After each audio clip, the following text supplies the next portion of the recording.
Chapter 1, Prologue. So then. You've seen what could happen. Wouldn't you like to avoid it? You have shown us much. You have even shown me my death. But I wonder why this is the solution you seek. You want to know why?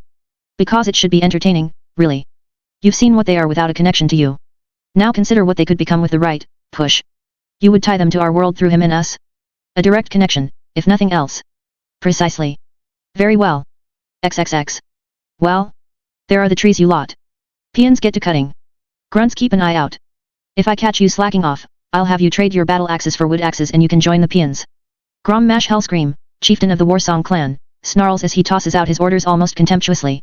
All move to carry out his will, none of them daring to get on his bad side right now. After all, they know he's in quite the mood after Thrall. No. No further. Blinking, Grom finds himself torn from his inner musings by a sight that completely baffles him. The first peon to step towards a tree has found his leg caught in a bunch of roots curling out of the ground in an unnatural way, holding him in place. Meanwhile, one of the other members of the Warsong clan has stepped out in front of the rest and now acts as though he alone can hold them all off from carrying out their mission. Grom's nostrils flare, the Warsong chieftain snarling as he stomps forward. Brat! What do you think you're doing? He recognizes the orc in question, of course. He might not know the name of every single member of the Warsong clan at this point, not after the clan's population had exploded in size alongside the rest of the horde when they'd freed their people from the camps and made their way here across the sea. But he knew this one. He knew this one because unlike many of the others, this one stood out. Not necessarily in a positive fashion, however. Rognik Warsong. He had not always been with their clan. But he'd been with them longer than the freeing of the internment camps and their journey across the sea. He'd been one of the few to come and find them during their time living on the outskirts of the human kingdoms, reduced to being nothing but scavengers scrounging for scraps. The orc was young. As young as their new orc if in fact. Both Rognik and Thrall had been born on Azeroth, a testament to the foolhardiness of some orcs who brought their pregnant mates over through the dark portal before it was properly safe. Grom had never thought much of those orcs, but he also never held it against Rognik or Thrall for being born into circumstances outside of both of their control. Still, when Rognik had first joined the Warsong, Grom had been interested in him at first. The brat had broken free all on his own, escaping the humans' camps and finding his way to them without any help. That alone was impressive enough to warrant the interest of Hellscream, he'd figured. Unfortunately, in the time since, Rognik had not exactly applied himself. Nor had he shown himself to be the same once-in-a-generation talent that Thrall was. As angry as Grommash was that Thrall had sent him and the Warsong clan to this alien forest in order to harvest lumber, wasting his greatest warriors on menial labor, he still respected and acknowledged Thrall's strength and his right to do so as Warkif of the Horde. But Rognik? Rognik was more content playing with flowers than he was showing his strength or training with his fellow warriors. Grom knew the brat could swing an axe, but he also knew Rognik preferred not to. In fact, in the battle they'd just had in Stone Talon Peaks, where Grommash's bloodlust had got the better of him and he and his Warsong had laid waste to the human settlements, not once had he seen Rognik on the front lines. He hadn't necessarily been looking too hard at the time, but the brat had been hanging back again, hadn't he? It was moments like that that made Grom wonder if he was even a true orc. Though, he has to admit, right now Rognik stands tall even in the face of his anger, his back straight and his chin jutting out as he works his tusks for a moment before replying. I'm keeping us from making a big mistake, chieftain. Look behind me. What do you see? Does this look like any forest you've ever seen before, on this world or the last? Glancing past Rognik, Grommash snorts gruffly. No, it did not. As he'd already noted, the forest was the most alien he'd ever seen. The trees were of a different shape and shade than anything he'd seen before they'd crossed the seas to come to this place as well. However, he didn't see how that mattered. Unless... Is this more of your tree-loving shit, brat? Rognik clenches his jaw, and Grom is actually happy to see the brat look actively angry for once. He hadn't known the younger orc could show any sort of strong emotion. Frankly, if Rognik's little tricks hadn't brought them food in some truly lean months back in the human kingdoms, Grom might have felt the need to chase him out of the clan ages ago. His way of ducking his head and keeping to himself even in the face of insults from his fellow warriors had always struck Grommash as weak and cowardly. There was nothing weak or cowardly about the young orc now, however. And that was the only reason Grommash was willing to entertain whatever this was for even a moment. It is. Chieftain, my tree-loving shit as you call it is telling me something. This forest behind us, is not like the forests we left behind. This forest is protected. If we cut down these trees, we will be making the horde more enemies than it needs. More enemies than it needs? Grommash scoffs at the very idea. The horde has never been stronger than when its enemies were varied and many. In fact, they only truly grew weaker when their only enemy to be found were the humans. Privately, Grom felt as though the horde lost something in fighting such a singular enemy. They grew complacent, and it ultimately cost them everything. We are warriors, brat. Any that seek to stand against us, we will cut down. Just as we will cut down these trees. The Warkif has given us our orders. The horde has need of lumber, and as much as I might disagree with Thrall's use of our clan, he will get his wood. Rognik's face twists into a grimace, his tusks working again for a moment in a way that makes it clear he's grinding his teeth. For a second, it looks like he'll stand down, but then. But what if we had another way? What if we could achieve the Warkif's orders without angering the guardians of this forest? Truly, Grom has never seen Rognik so passionate about anything. That fact, and the service he provided to the Warsong clan in the past despite his cowardice, stay Gromash's temper, for now. What in the spirit's name are you talking about, brat? Rognik looks back over his shoulder at the alien forest that they stand at the edge of for a moment, before turning back to Grom with a wondrous expression on his face. I can feel it. This forest isn't just protected, it's alive. We can make a deal with it, with the denizens that guard it. If we approach with respect instead of belligerence, they might just help us without any harm having to come to these woods. We can make an ally today, instead of an enemy. Please, chieftain. At least let me try. Have I steered us wrong before? Grommash clenches his jaw at that, suddenly reminded of the other way in which Rognik provided service to the Warsong clan before they came across the sea to this new land. Truth be told, it had always sat poorly with the Warsong chieftain. The food was one thing. Being able to fill their bellies with the nuts, berries, and other edible things that Rognik had always seemed to have a knack for finding during the lean months of winter was one thing. However, every time that Rognik had provided them with a warning of humans getting too close to them, it had been the greatest of insults to Grommash's pride to have to heed said warnings. Unfortunately, he knew he'd had no choice at the time. The Warsong clan were survivors. They were alive, but they were also hunted. The war was over, and the horde had lost. If he'd fought every human that came close to discovering them in those years that they'd spent living on the outskirts of their enemy's civilization, eventually an army would have been assembled to hunt them down to the last, ending the Warsong clan once and for all. Grom couldn't allow that to happen, so when Rognik proved to be an ample warning system, able to tell them whenever they were getting too close to the human settlements, or the humans were expanding too much in their direction, Grommash had begrudgingly made use of that. He did not like to be reminded of the stain on his honor from repeatedly turning tail and running away, however. And now that they were in a new land far from the human kingdoms, he did not like the implication that it would continue to be that way going forward. In fact, part of the reason Hellscream had struck at the human settlements in Stone Talon despite Thrall's orders had been to defy that possibility. More than all of that though, Grom is not unaware of the audience that he and Rognik have right now. The orcs that make up the rank and file of the Warsong clan do not follow him as their chieftain because he is known for his diplomacy. Nor would they respect him if he allowed a coward like Rognik to talk him down just because the younger orc had finally shown some backbone for once. In the end, there's only one choice Hellscream can make here. Only one option that keeps his pride and honor, and the respect of his warriors. As Rognik looks at him hopefully, Grommash sneers and shakes his head. Your fear blinds you, brat. Forest spirits, forest guardians. Bah. These things do not scare me. We are orcs. We are warriors of the Warsong clan. Fighting is in our blood. Let these protectors you speak of come and test themselves against the blades of our axes. If they dare, we shall cut them down just as we cut down their precious trees. At that last sentence, Grommash lifts his axe into the air, causing a roaring cheer to resound through the crowd of orcs as they follow suit. Pointing the axe head at Rognik, Grommash scoffs. Stand aside, brat. You can play with your flowers after we're done. Rognik doesn't look ready to lay the matter to rest, but the rest of the Warsong clan seems to consider it over and done with. The peons start to move forward again, and the grunts aim to back them up as Grom originally ordered. However, before an axe can strike a tree, Rognik suddenly calls out, one last time. Then I challenge you, Grommash Hellscream. I challenge you for leadership of this clan. I challenge you to Makgora. Everything goes still. Every orc stops in their tracks as one, staring first at Rognik, then at Grom. Grom, meanwhile, is frozen in place for a long moment before letting out a laugh of disbelief. Don't be ridiculous, brat. But Rognik doesn't back down. He doesn't suddenly appear to realize what he's done and regret it. Oh sure, there's a small bit of panic in the younger orc's eyes, he definitely spoke without thinking. However, far from apologizing and retracting his challenge, he stands his ground and grits his teeth. I said what I said. I challenge you to Makgora, Chieftain Hellscream. Will you accept my challenge? Or will you spit on your own honor and the ways of our people? He might have let the brat live before Rognik went and said that. By all rights, they needed every orc they had left if their people were going to survive in these lands. And with the horde back together, Grommash could have tossed Rognik to another of the clans and let them turn the brat to their purposes and never had to see his stupid mug again. But then Rognik had gone and said what he'd said and now Grommash had to kill him. Fine then. Makgora. Immediately, the rest of the Warsong clan abandons any thought of cutting trees down for lumber. Instead, they all form a circle around Rognik and Grommash, a deep chant reverberating from amongst them. Makgora. Makgora. Makgora. Grom steps forward, and watches as Rognik does the same.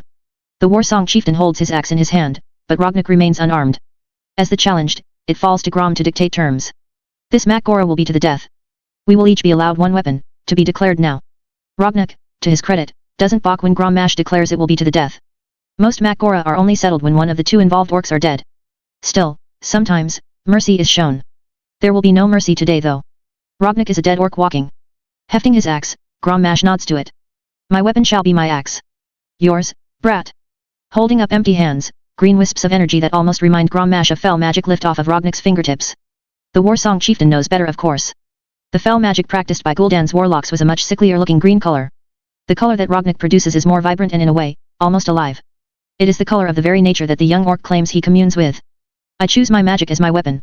Grom snorts derisively at that, even as there are scoffs and derisive laughter and murmurs crop up from the orcs surrounding them now. The brat's magic has never amounted to much of anything in the form of combat purposes. He's never been much of a warrior at all. What he thinks his ability to create flowers will do against Gromash's axe, the Warsong chieftain has no idea. Still, it's fitting that he dies wielding the very thing he tried to save, Grom supposes. And in the end, it's his funeral. Very well. Then we begin. That is all the warning that the orc chieftain gives. He has been insulted in front of his clan. He has been disrespected too. Grommash might have to put up with it from Thrall, but he respects Thrall. He does not respect Rognak. He will give the young orc a swift death and end this with one single swing of his axe. If Rognak wishes to die for his strange, tree-loving principles, then Grommash shall grant him his heart's desire and... As the Warsong chieftain lets out a vicious war cry, coming down on Rognak with his axe swinging down from high overhead, something seemingly impossible happens. Rognak meets Grommash's swing with an upturned palm, that rapidly morphs into a massive beer paw as the other orc transforms right before the eyes of the Warsong clan and its leader into a huge, hulking ursine. The beer paw catches Grom's axe on the haft, keeping the blade from actually reaching its target. Claws scrape against the wooden handle of Grom's weapon, grazing his fingers as the paw rests between his tightly gripping hands. In the end, the beer paw does not have an opposable thumb, so it cannot actually grab at Grommash's axe properly. It can only stop it for a split second before the seasoned orc warrior begins to react. However, that split second is all Rognak needs as the transformed orc's other massive paw comes swinging in from the left and slams into the side of Grommash's head, sending him flying.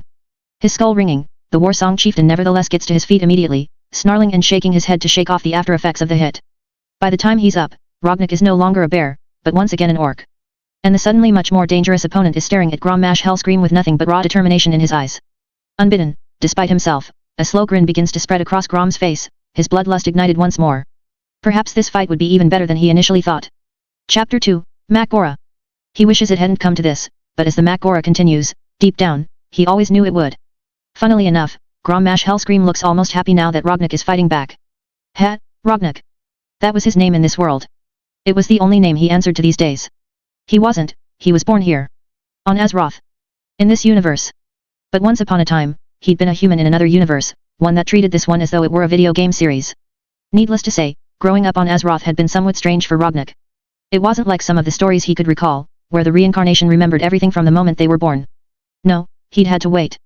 Whether it was some arbitrary restriction put on him by whatever decided to send his memories to this world, or whether it was simply a matter of waiting for his brain meats to develop enough to be able to comprehend the knowledge he held, the orc didn't really know.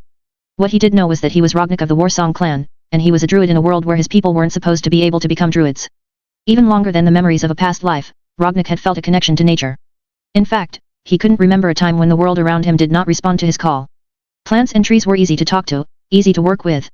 They were easier than people, that was for sure. And ultimately, Rognak's affinity for wildlife had always been very, very high. Still, knowing that he was an anomaly on a death world had left Rognak muddling his way through life for the past few years. His previous self was not what he would call a confident or courageous man. He'd been an introverted writer who spent his days indoors as much as possible.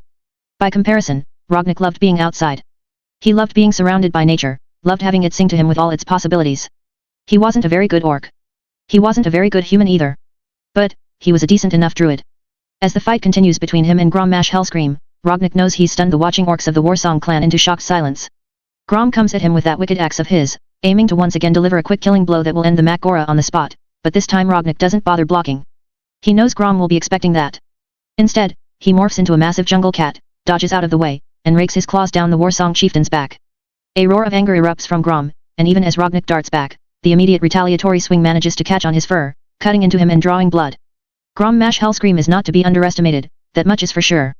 Returning to his Orcish form, Rognak calls upon his magic, and a moment later he begins healing, the axe wound vanishing quite quickly, much to not just the shock of their audience, but also the shock of one Grommash Hellscream.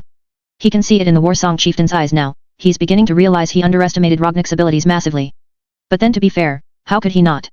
Rognak had never shown half of his druidic powers before this moment. Back in Lord Aeron, growing up in one of the humans' internment camps for orcs until he'd finally broken free, he'd learned early on how to hide his innate powers. He knew even before memories of his other life started coming back to him that to stand out was to invite the hammer down upon his head. As far as the Warsong clan was concerned, all they'd ever seen Rognak do was use his druidic magic to influence the bushes and trees to rapidly grow a harvest. Or talked with the plant and wildlife around them to be able to warn them that humans were getting ever closer to wherever their latest encampment was located. Compared to now, he had likely given off the impression of a vaguely useful, but ultimately cowardly creature. But that was only because Rognak didn't have something worth fighting for. He couldn't explain it. Back in Lord Aaron, it was like he was moving through a fog. Those lands were not his lands, and for whatever reason, he knew he had to hold himself back. Even as they'd crossed the sea, he had felt this small voice in the back of his head, telling him to wait. And then Grommash had pissed off Thrall and got them sent to the forest of Ashenvale where, as far as the Horde's Warkif was concerned, they could do no harm. After all, what trouble could Grom possibly get up to while cutting down some trees and retrieving some much-needed lumber for the Horde? The instant that Rognak laid eyes upon the forest's edge, he knew. He not only remembered exactly what trouble Grommash would get up to, but also knew that he had to do something about it. It was as if every fiber of his being had lit on fire all at once. This was where he had to make his stand. This was where he needed to step in, because if he didn't stop Grom here, then he was dooming his people. He'd hoped it could be any other way. Truly he did. He hadn't wanted to come to this, but as the two of them fight, as Grommash struggles to land blows on him, only for the blows that do land to heal up over just a few seconds of rejuvenating nature magic. Rognak recognizes the truth. It was always going to come to this. If not now, then it would have been later when Grom drank Manarotha's blood and fell back into the Orcish blood rage anyways. And even if Rognak could have headed that off as well, he knows it would only have been a matter of time. Whether Grommash Hellscream did as the Burning Legion wanted and killed Cenarius or not, the demons would always find a way back in. Only in death, only in his defeat of Manoroth, did Grom Hellscream truly redeem himself. Unfortunately, Rognak couldn't afford to let that story play out. Not when it would cause so much harm to so many others along the way. And so here they were, locked in Mak'gora. Honor unto death. It was, truly, Rognak's only way out. Had. You've been holding out on me, brat. To think, I thought you and Thrall were nothing alike. Rognak's jaw clenches at that, even as Grom takes a moment, panting heavily. The old warrior is still fighting fit of course, still holding his axe high, however, unlike Rognak, Grommash's wounds are still open.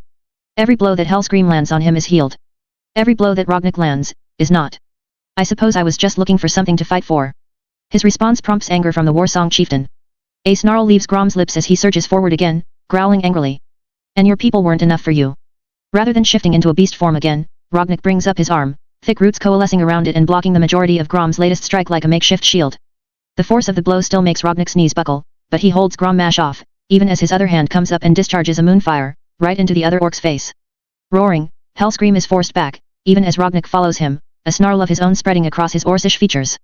This is for our people. You would have us create more enemies. A never-ending tide. And for what? To satisfy your precious honor. To regain what you lost when the Horde fell against the Alliance in the Second War. To his credit, Grom recovers fast. He's not a legend for nothing. Rognak wishes he could say he pushed the chieftain back again and again after that, but no, the older orc quickly finds his footing, sets himself, and snarls, swinging around wildly until his vision comes back. Rognak dodges his blinded opponent's swings, ducking under them and shifting back into an ursine form to thrust both of his massive paws right into Grommash's chest. Crunch! The sound of ribs snapping under this latest blow is followed by Grom being sent flying once more. The Warsong chieftain hits the ground like a sack of bones, but even then, he's still moving. Perhaps Rognak could have followed things up.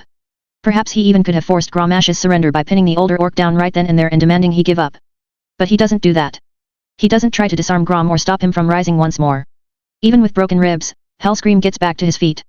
Even breathing through what sounds like a punctured lung, he stands tall, axe still in hands, glaring at Rognak from across the clearing. And yet, for all that he's glaring, Rognak also sees respect forming in the older orc's eyes. He's not unaware of how Grommash Hellscream views him. He's not unaware of the fact that his chieftain has never truly respected him. Coward. Soft. Weak. These are undoubtedly some of the things that Grom equated with Rognak before today. But not anymore. Hellscream sees him for what he is now. For the force of nature he's become. It's only too bad that the respect only comes on the day of Grommash's death. Rognak wishes it could be different. He wishes it didn't have to be like this. But it does. To his credit, it's not as though the older orc would ever even hope for mercy. No part of Hellscream wants for Rognak to offer him the chance to surrender. No part of the old chieftain wants for Rognak to let him live. In fact, alongside the respect, alongside the anger at being bested, he sees the acceptance. Even still, he's not expecting what the old warrior says next. You, ha. Rognak Warsong, will be a strong leader for the Warsong clan, after I'm gone. Rognak's eyes widen at that. He almost just stands there stupidly as Grom charges forward one last time. But no. The dying chieftain is not going to have him now. Taking the jungle cat form one last time, Rognak bats the axe from Grom's hands and takes him to the forest floor in one fell swoop. His claws dig into Hellscream's chest, past the already destroyed ribs, and this time he finds the old orc's still beating heart, and crushes it. He's back in his Orcish for a moment later, staring down into Grom's eyes as the light fades from them. The Warsong chieftain is dead. Long live the Warsong chieftain. It really only starts to hit him a few moments later. What he's done, it changes everything. It will have to. Certainly, Grommash Hellscream's time was almost up anyways. He was a few short weeks, maybe months at best, from his expiration date. But the things he would have done before he finally died were etched into this world's history, or at least that was what Rognek's other memories taught him. Those things would not happen now, at least not at Grommash's hands. And if Rognek had his way, they wouldn't happen at all. He knew now what he wanted to do. He wanted to stop the initial hostilities between the Night Elves and the Orcs. If he could prevent his people from cutting down the trees that housed the Night Elf spirits, then perhaps hatred between their two races was not an inevitability. He also wanted to save Cenarius, to make sure the Lord of the Forest stayed alive in spite of the demonic machinations currently aiming for his death. Killing Grom went a long way towards saving the forest demigod, but it did not mean the danger was entirely past. Manoroth in his pool of blood was still out there, just waiting for Orcs to stumble upon. And if not Orcs, then maybe someone else. He had to stop that from happening. There was just one issue. The Warsong clan. Slowly, Rognek stands up. As he does so, his hand closes around the haft of Hellscream's axe. The Makgora is over now. Gorehowl is his by right. As his leadership of the Warsong clan. In slaying Grom, Rognek has become the new Warsong chieftain. However, that does not mean he will be allowed to keep the title. Well aware that his youth and relative unpopularity make him an easy target, the first thing Rognek does is look around, fist clenched around Gorehowl, eyes meeting the eyes of each Warsong warrior staring at him from the circle they'd formed. Well? Does anyone else wish to declare Makgora? The fight is over. I am victor. If you would dispute my right to lead the Warsong clan, speak now so that we can get this over with. His words go a long way to cowing some of the Orcs. Certainly, none of the peons are going to pick a fight with him. But the others, well, there are plenty of members of the Warsong clan who look displeased with this outcome. It's not surprising, in the end. Magic was not unheard of, and Grommash had allowed Rognek to choose his magic as his weapon for this honor duel. However, from their perspective, it still must have seemed patently unfair. After all, Grommash was just one orc with one axe. Rognek was not just an orc, but a number of different hulking animals too, all with the intelligence of an orc behind him.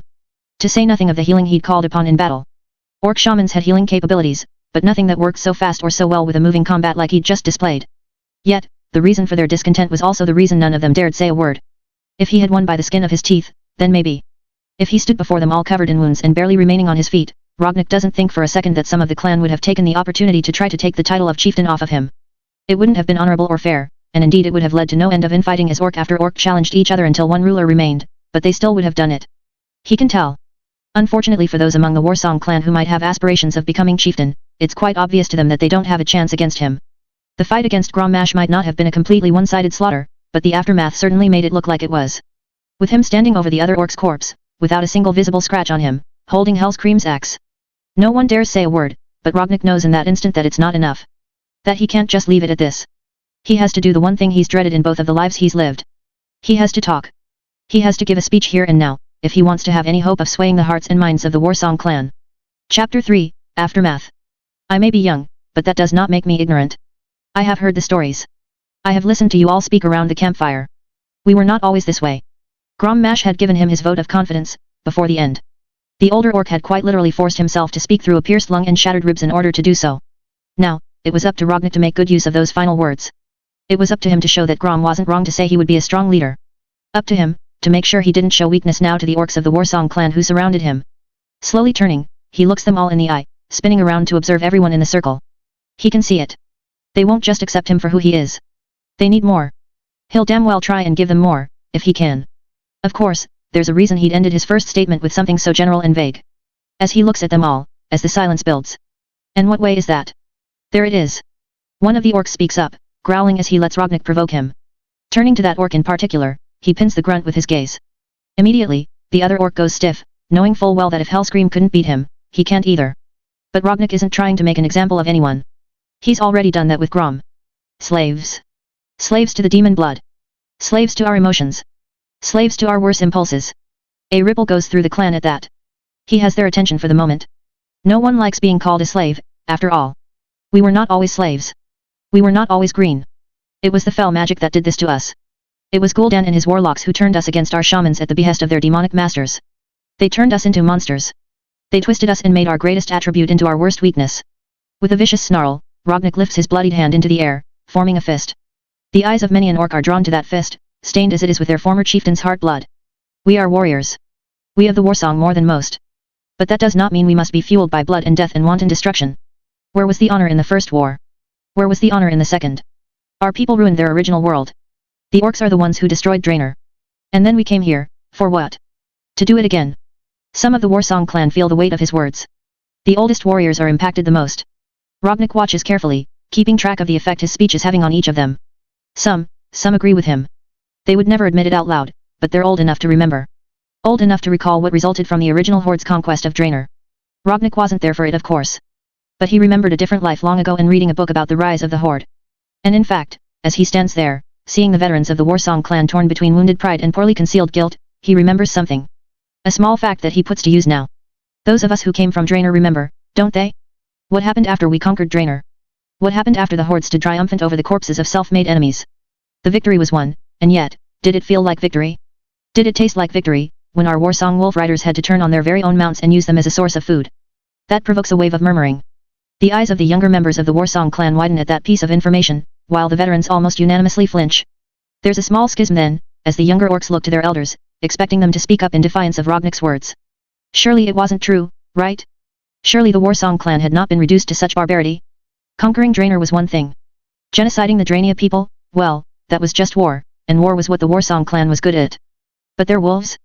They weren't just mounts to the Warsong clan, they were their companions. They were family. Not a single veteran can counter Rognik's statements, however. In the end, as the older orcs squirm under the increasingly judgmental gaze of the younger, one of them finally speaks up, growling softly and muttering almost too low for anyone to hear. We did what we had to do to survive. He latches onto that immediately, of course.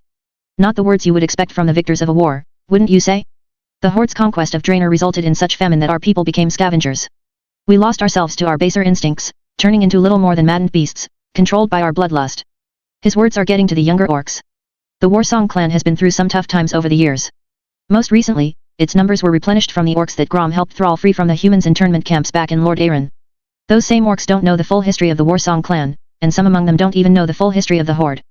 But the longer the veterans do not contradict him, the more they're coming to believe Rognik is speaking the truth. And that the honor they thought they could lay claim to as members of the Warsong, might just be a lie. Rognik is not alone in recognizing this, of course. With a growl, one of the older orcs steps forward, stomping the ground angrily. What would you have us do then? Shall we put down all our weapons and take up shamanism again? The spirits abandoned us first. We would never have had to turn to Gul'dan and his warlocks if our ancestors had not left us. Rognik doesn't back down. He can't, not now and possibly not ever. His position as chieftain of this clan is built on shaky foundations and likely always will be. Even still, he can at least change his tune a little bit, even as he nods to the other orc. It's true. We lost touch with our ancestors. They stopped speaking to us and so our people turned to the only source of power left to us. The Horde embraced its demon masters wholeheartedly. But that was just another part of Gul'dan's deception. Our ancestors did not abandon us. They were taken from us. The warlocks and their demons cut them from us. They cut us off from our history, so they could manipulate our people all the better. The veteran orc takes a step back at that, his eyes wide at Rognik's words. Perhaps he'd never considered that possibility before. Looking around at the other older orcs, the ones who would remember the most about the time from before the Horde and before the conquest of Draenor. Rognik sees some who are nodding along. It seems that not everyone was gullible enough to believe that their ancestors would abandon them just as this new, darker power offered itself up. Of course, Rognik wasn't there. He wasn't even born yet when Gul'dan and the Burning Legion began their schemes, cutting the orcs off from their ancestors and forcing them down their dark path. He half expects one of the clan to mention that, to bring up his youth and ask him how he knows what he knows. To his surprise, no one does. There's some murmuring, and quite a few speculative looks, but no one questions him on that particular aspect. Taking that to mean he's actually getting somewhere with them, that he's reaching a point where they actually want to listen to him, Rognik continues on, raising his voice once more. I would not have you set your weapons down. I would not have you commune with the elements as our new Warkiff does. It is not enough to call upon our ancestors, especially in this new world where they cannot hear us. It is not enough to ask the elements to intercede on our behalf. This is a new world, and a new opportunity for us. We must go beyond the elements, and call upon nature itself. Holding Hellscream's axe Gorhowl up in one hand, he lifts his other hand, coated in Grom's blood, and holds it above his head. Calling upon the magic in his mind, he's grateful when it responds purely by instinct, and smiles as the Warsong clan all startles as one, feeling his spell settling into their bodies.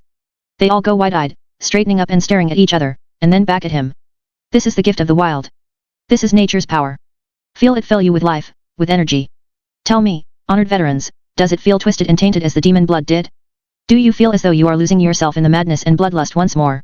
Once again, the younger looked to the older, the new generation of the Warsong clan, most of them adopted into the clan just as he was, looking to their elders.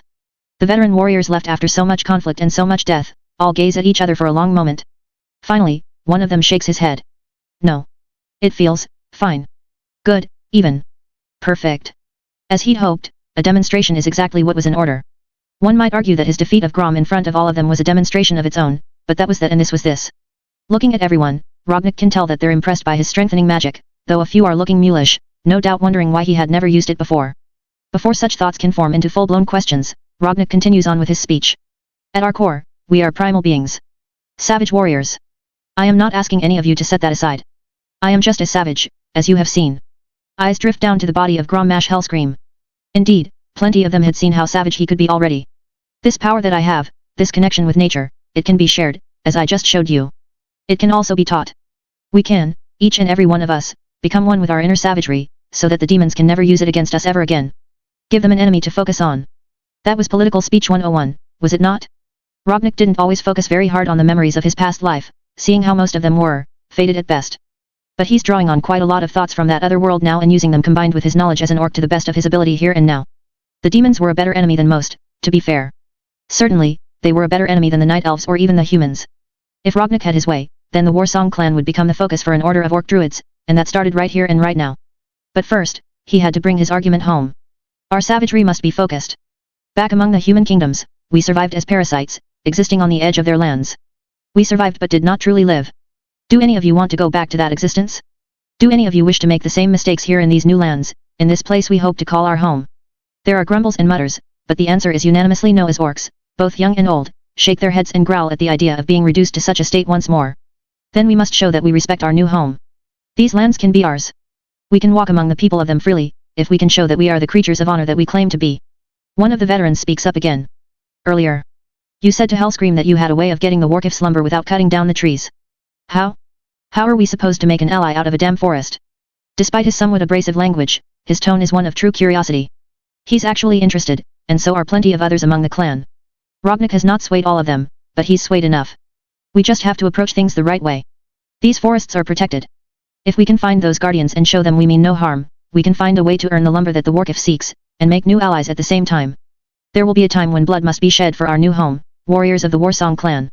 But that time does not have to be today. Though, admittedly, Rognik was flying by the seat of his pants by this point. Convincing the Warsong clan of the benefits and upsides of Druidism had been his main goal. Securing his role as chieftain after being forced to kill Grom was the second. But now? Actually finding the Night Elves and making an alliance with them was so far outside of his wheelhouse it wasn't even funny. He could only hope that avoiding cutting down their trees kept the Night Elves from starting out so hostile. Indeed, if he led the Warsong clan into the forests of Ashenvale and it turned out to be to their deaths, he would be left feeling quite foolish. That said, Rognik didn't really have a plan at this point. Find Night Elves, and try to be friends. That was about it. He couldn't very well tell the Warsong clan that though. They were expecting more from him, he assumed. But what? What was he supposed to say to them to convince them at this point? And really, why were they all letting him just stand there in silence while he thought about these things? Blinking at that last thought, Rognik looks up, curious why the rest of the orcs around him have all fallen so quiet. They're all staring at him with wide eyes, as though they've seen a ghost. No, they're not staring at him. They're staring above him. Blinking owlishly, Rognik slowly turns around, wondering precisely what they're all looking at. And thus does the young orc come face to chest with the hulking form of Cenarius, Lord of the Forest. The wild god looms over him, having proved excessively stealthy despite his deceptive size. Gazing down at Rognik, Cenarius cracks something of an amused smile as he gives him a simple nod. Well said, young druid. Rognik just gapes, mouth open but no words coming out. Here he was, wondering how he was going to get the Warsong clan through Ashenvale without provoking the Night Elves so that they could locate Cenarius and warn him of the danger he was in, and instead, Cenarius had come to him. Well, shit. Chapter 4, Sentinels. Sister. Sister, what do we do? The insistent hissing forces a response from Chandris, even as she watches Lord Cenarius interact with the hulking green-skinned creature that just slew one of his own in one-on-one combat. Holding up a hand, she shakes her head. We wait. Do not act, not without permission from Lord Cenarius. The other sentinel shuffles from foot to foot at that, and Chandri's Feathermoon finally looks over at her, narrowing her eyes as she recognizes just how new the female night elf is. But, what if they attack and we aren't able to help him in time? Shouldn't we get closer, to be ready? Chandri scoffs at that, before shaking her head. Any closer and we risk discovery. Have faith in Lord Cenarius, sister. These creatures do not have the strength to slay the Lord of the Forest, especially not in his own domain. Ashenvale herself will not allow them to harm him even if they try. It was true. Lord Cenarius was far too powerful to be laid low by simple metal axes. That said, Chandris had to admit, what she'd seen so far of the creature he was now talking to had greatly impressed her. Chandris and her sentinels had been watching the green-skinned creatures even as they'd first begun approaching the forest's edge. When the one seemingly in charge had ordered some of his people forward and they had been holding woodcutters' axes as they approached their trees, Chandri's had tensed up right alongside her sisters. Truth be told, she and the other night elf sentinels had been more than ready to fight for their forest, if it came down to it. But that hadn't happened. No, instead one of their own had stepped up and put a stop to it, taking a stand against his fellows. Even if Chandri's couldn't understand what the one greenskin was saying to the others, she could at least derive context from his and the others' actions. He was arguing for their forests and trying to put a stop to the logging that the others wished to perform. She'd wondered why that was, but now she knew. He was a druid. That was quite a shock, truth be told. She'd never met a druid from another species before. And their own druids were so often in a state of slumber that it wasn't often the sentinels got to see their male brethren in action. The vast majority of night elf druids spent most of their time slumbering in the dream and could in fact sleep for centuries before waking up for periods of time that were usually measured in weeks or months. This druid, however, he was as awake as any she'd ever seen. He'd fought with a savagery that had both surprised and impressed her, hopping in and out of his animal forms with a speed that reminded her somewhat of Lord Malfurion. In the end, the other greenskin that he'd challenged to a duel had been no match for him. At least, Chandri's was pretty sure it was a duel. She also believed it was called Makgora in their tongue. Either that or all of the other creatures had been chanting one of the two fighters' names, but Chandri's was confident she'd gotten it right the first time. Makgora. From the look of things, it was a way to settle matters of dispute and leadership. And from the way it had ended, it had settled them quite finally. But, what even are they? They're so big. Their arms are bulging. And their skin is so green. Where did these creatures come from? Glancing in the newbie's direction again, Chandri's finds the corner of her mouth quirking up completely involuntarily. At least the younger sentinel isn't trying to pick a fight any longer. In acknowledgement of that fact, Chandri's decides to answer her honestly, even as she looks back to the creatures they're currently spying on. I don't know for certain, but I believe they might be orcs. It was just a theory. She couldn't confirm it, truth be told. It had been a long time since the War of the Ancients. And while there had been statues, none had survived to this modern time. And yet, Chandri's Feathermoon's memory had. And she had been told quite a few stories over the years about one Broxigar the Red. It had been centuries since the last time Tyrande spoke of him, but even still. Orcs? What are orcs? 10,000 years. Long enough for the majority of their people to forget about one lone orc, for all that he had been a hero of the battle, and valiantly gave his life to spare them the time they needed to close the portal so the Burning Legion could not destroy their world. But Tyrande had never forgotten, and Chandri's had learned at her feet for millennia after the war was over, before the High Priestess was confident enough to let her out into the world on her own. Feeling more and more confident in her assumption by the second, Chandri's nods down to the group that Lord Cenarius is conversing with. Those are orcs. Now, please be quiet. I'm trying to listen. But we can't understand them anyways. Chandri's just rolls her eyes, not responding to that particularly whiny exclamation. Thankfully, the newbie recognizes just how foolish she's being and falls silent after that, allowing Chandri's to watch the proceedings in silence as well as mull over everything she'd seen so far in her head. Broxigar, as Tyrande had described him, was a force of unimaginable violence, but also a force for good. Chandri's had participated in the War of the Ancients, but she hadn't crossed paths with Broxigar herself. Even still, looking at these creatures now, she could see it. These orcs certainly looked incredibly dangerous. It honestly made her want to fight them, just to test her mettle. But at the same time, she knew that was a bad idea. As long as they kept those axes far away from the trees of Ashen Vale, she would not raise her bow against them. At the same time, the newbie wasn't wrong. They were hulking creatures one and all, for all that Lord Cenarius' presence made them seem almost tiny by comparison. He loomed over them all with his impressive stature, but that didn't mean they weren't still quite large. Some weren't as tall as her and her sisters, but others were. And the ones who were shorter more than made up for their lack of height by sheer width. Not a single one of the orcs was overweight or fat. Every last one was covered in corded muscles, with bulging, massive arms and legs just as her sister had commented. Even those who looked like they were more of a labor force what with the lack of armor or a real weapon beyond their wood-cutting axes, were quite chiseled and seemed tougher than they should have been. There wasn't much of a spark of intelligence in their eyes, but in the same way that Chandri's wouldn't want to wrestle a furbolg by herself, she also wouldn't want to tussle with one of them up close and personal either. She's confident she could kill any one of them from afar with her bow, and that she and her sisters could do significant damage to the whole lot of them if they proved to be belligerent as well, but she's not so confident that they could drive the orcs away entirely. Though, with Lord Cenarius on their side, victory was assured of course. Even still, it looked like it wouldn't come to that. As mentioned, Chandri's and her sentinels had been watching since the beginning. When Lord Cenarius himself pulls you off patrol and asks you to assist him with something, you didn't turn him down. It was a great honor to say the least, and to have his back while he exchanged words with a brand new people was even more of an honor. Of course, it was just as the newbie had said. The Orc Druid and Lord Cenarius are currently conversing in what Chandri's thinks is Druidic. Once or twice over the past thousands of years, Lord Malfurion had taught her a few words in Druid here and there, but he'd never put that much effort into it. Not only was his time in the waking world quite limited and thus better spent with Tyrande, but also, the language of the Druids was supposed to be rather secret and private. If she'd pressed harder, Chandri's knows she could have wheedled far more lessons out of the Archdruid, but she'd never truly cared all that much. She would much rather be out hunting or adventuring than sitting learning language lessons from Malfurion. Something she'd come to regret now.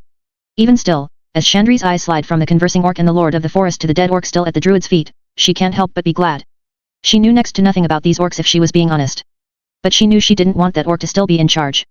The druid had tried to talk him down from what Chandri's had seen. He'd argued for the preservation of their forest, if she had to guess. As a druid should. As any self-respecting being should. But the former leader hadn't wanted to hear it. He'd shut the druid down, and clearly been ready to start logging anyways.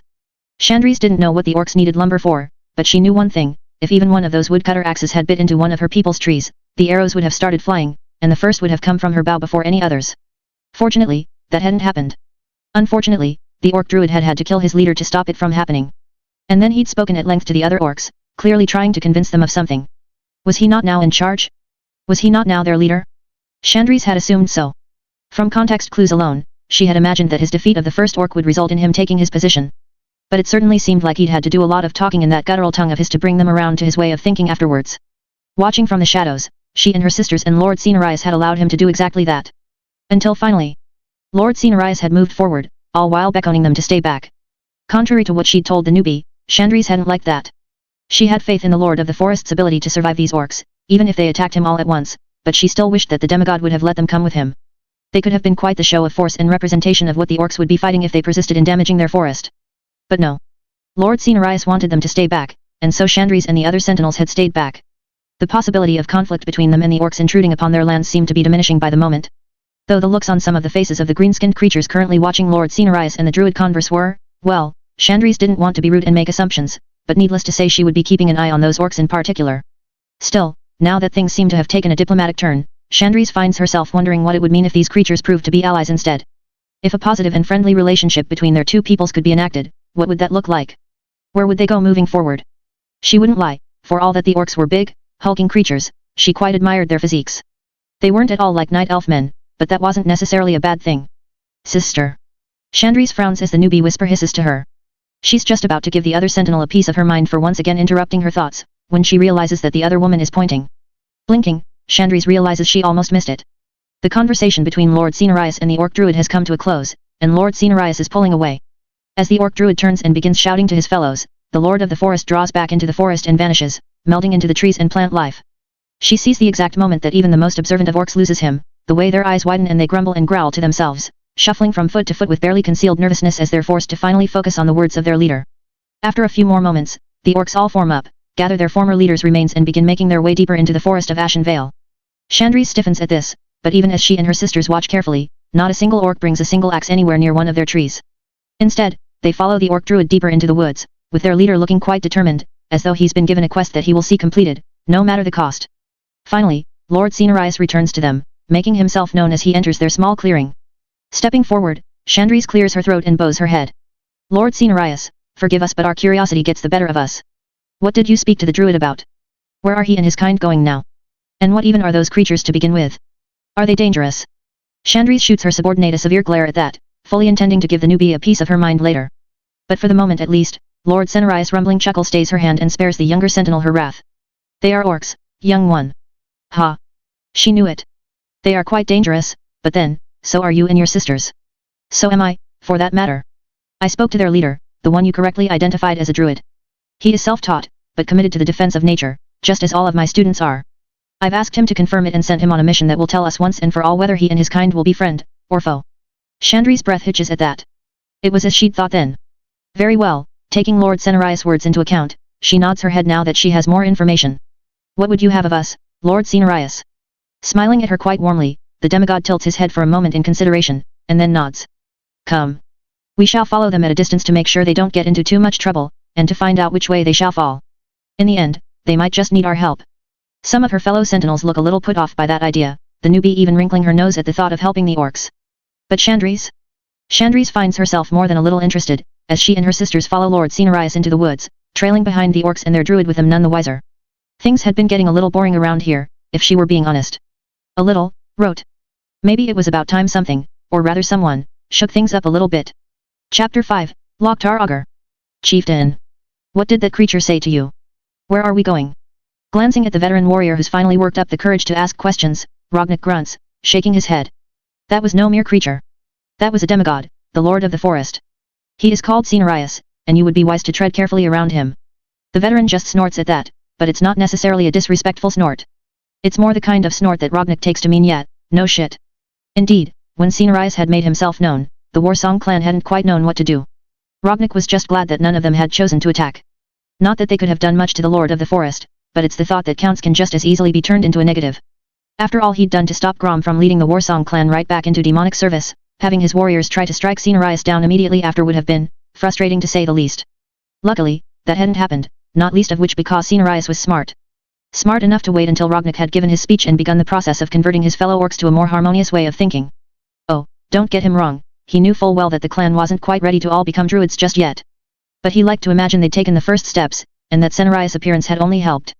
Certainly, the conversation he'd had with the Lord of the Forest had been enlightening for Rognik if nothing else. Apparently, the demigod had known to expect him.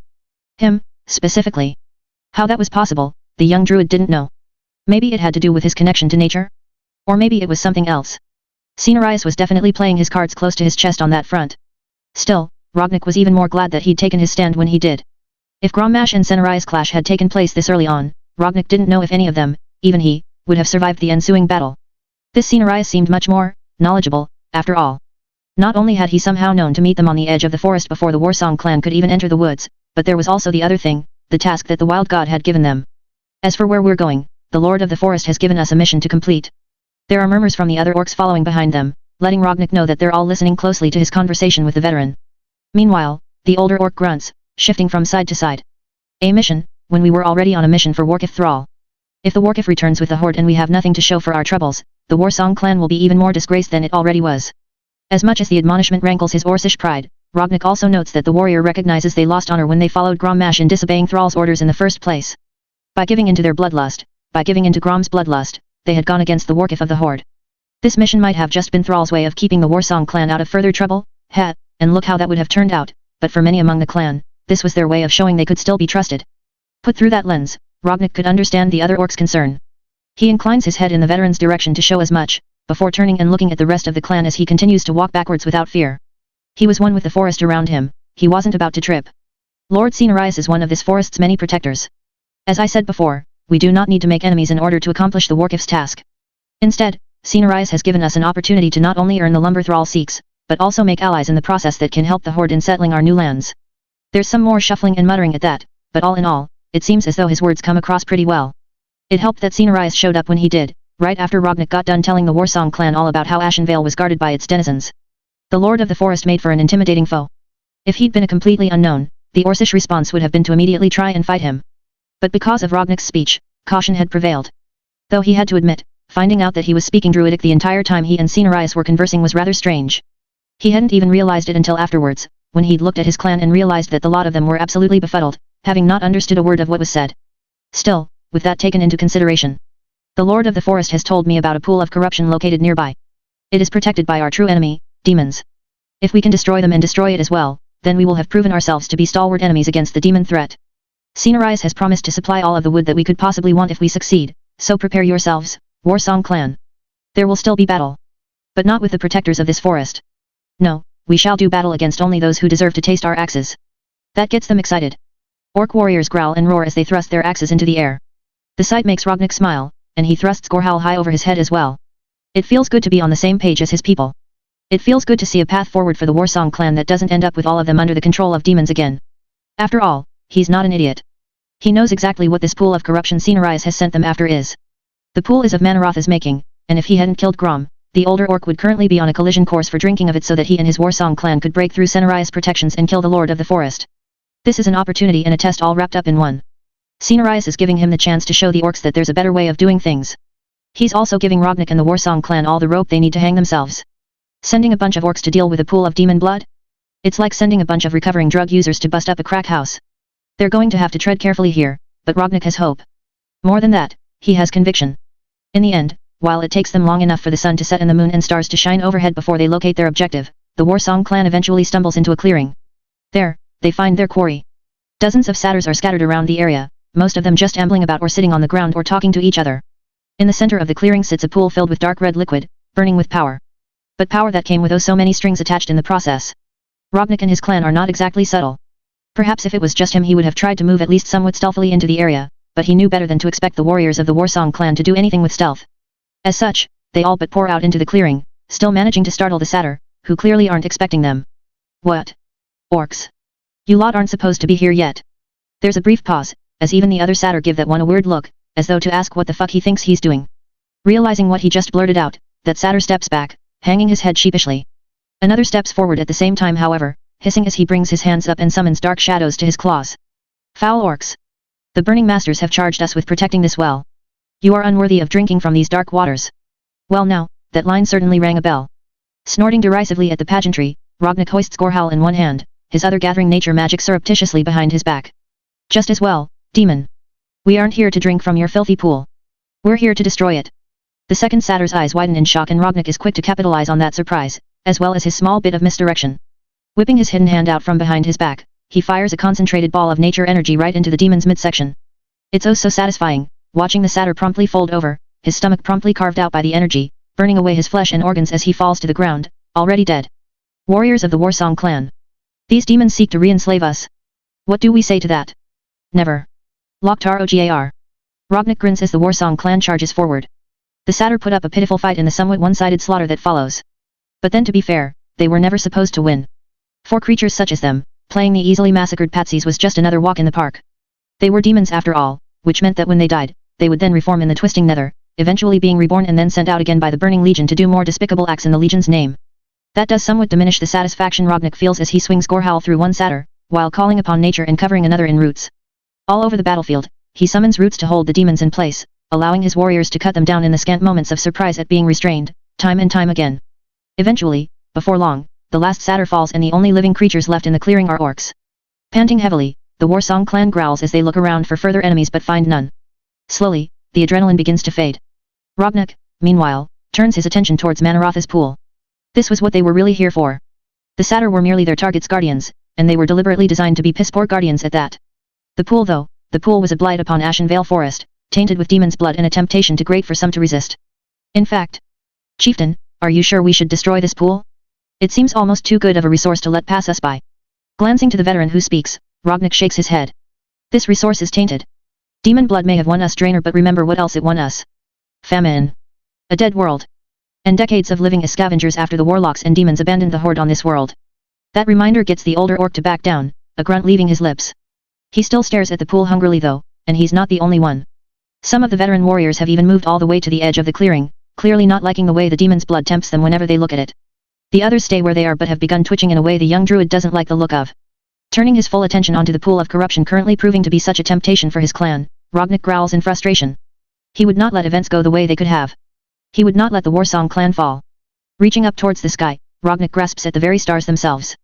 A moment later and burning bright lights come crashing down from above as he casts starfall upon the pool of demon's blood. Immediately, the toxic substance begins to hiss and spit as it's slowly but surely destroyed. He steadily starts to burn away at the pool, wanting to make sure every last drop is. No. One of the veterans breaks and begins to rush towards the pool. For a second, Rognak thinks he will have to stop his cast to prevent the orc from drinking, but before he can pull the trigger on that, one of the younger orcs, a newer addition to the Warsong clan, lunges at the other, holding him off. Stop. Remember the chieftain's words. Remember the Warkif's teachings. We are not our rage. We are not our hunger. Bolstered by the young orc's defiance, more of his fellows also step in, wrestling the veteran to the ground. Seeing this, Rognak continues casting starfall, erasing more and more of the pool. It's not easy, the demon's blood doesn't want to go, and it fights his burning magic every step of the way. A couple more of the veterans break in that time, making their own attempts at the pool, but none of them get close. The Warsong clan comes together, and this time they do not come together to drink of the pool and kill Cenarius. Instead, they come together in defiance of their former demonic masters. Rognak can only hope that it will be but the first in a long series of defiant acts to come. For now though, the pool is gone a few minutes later. By the time he's done, he's panting a little bit. It has to be the most intensive, longest spell cast he's done yet, in fact. But at the same time, it's finished. The pool is no more and their mission for Lord Cenarius is complete. They are victorious. The Orc Druid turns to tell his clan as much, but before he can, a deep, craggly voice cuts him off. Filthy, stinking, orcs. I offer you a chance to make up for your failures, I offer you an opportunity to atone for your mistakes. The Burning Legion does not often give second chances, and yet you dare spit in my face. Turning back around, Rognak can't deny that his eyes go wide as Manoroth himself steps out of the shadows, the Pit Lord's hulking form coming forth from between two of the forest's trees as he sneers down at them all, stomping forward. Stupid, pitiful creatures. What are you without your rage? What are you without the blood? The Legion gives you direction. It gives you purpose. This world will drown in chaos soon enough, but first, I will personally ensure that you all drown in your own blood. Pulling forth an absolutely massive glaive, made for his equally massive size, the Pit Lord spins it around, letting out a deep, rumbling laugh. All around him, the Warsong clan readies themselves for battle, and to be fair, Rognik does the same. But he has to admit, he doesn't think they can win this. Not without some serious help. Is this where the Warsong clan ends? Is this what his interference has amounted to? As if summoned by his thoughts, arrows suddenly sprout from Manarotha's hide, causing the Pit Lord to roar and throw his head in the direction they came from. Many an orc's head turns in that direction as well, in time to see a dozen night elf sentinels racing out of the woods, bows in hand and another arrow already drawn. At their head is Lord Cenarius himself, with one sentinel in particular right in front of him. And of Falador. The sentinel's battle cry is echoed by her sisters, as they all skid to a halt and continue firing upon Manoroth. Seeing this, Rognik begins to grin. This was more like it. Turning back around, he hoists his predecessor's axe high into the air and then points it at Manoroth. Loktar Augur, brothers. Loktar Ogar. Chapter 6, Manoroth's defeat. As she and her sisters rush out of the forest, firing arrows at the largest demon Chandris has laid eyes on in 10,000 years, she has to admit, she's a little afraid. The monster is massive, absolutely hulking as it towers over all of their heads with its equally massive weapon spinning this way and that. But at the same time, the orcs that she and her fellow sentinels have been following do not falter. No, they roar in defiance, their courage only bolstered by the night elf's presence. Truthfully, Chandris doesn't doubt that the orcs would have fought the demon either way. He certainly sounded as though he intended to slaughter them all for daring to reject his gift. And oh, what a gift it was. Watching from the shadows as the druid leader and his orc warriors had dealt with the satyr, Chandris had been worried. She'd also been shocked. To see the orc druid utilize astral magic with a level of raw power that only the high priestess had ever displayed had stunned Chandris and left her speechless at the time. The orc didn't have nearly the same level of skill or experience with wielding the power of the stars as Tyrande did, but he definitely had some serious talent, more than making up for his lack of knowledge. The starfall he'd called down upon the pool had done the work of destroying the corrupted liquid, though it had taken some time. Time in which some of the orcs seemed almost driven to try and reach the pool, forcibly held back by other orcs until the last droplet of blood was gone. Chandris wouldn't lie. She'd had an arrow drawn about halfway through the spectacle, ready to put down any orc that got too close to the pool.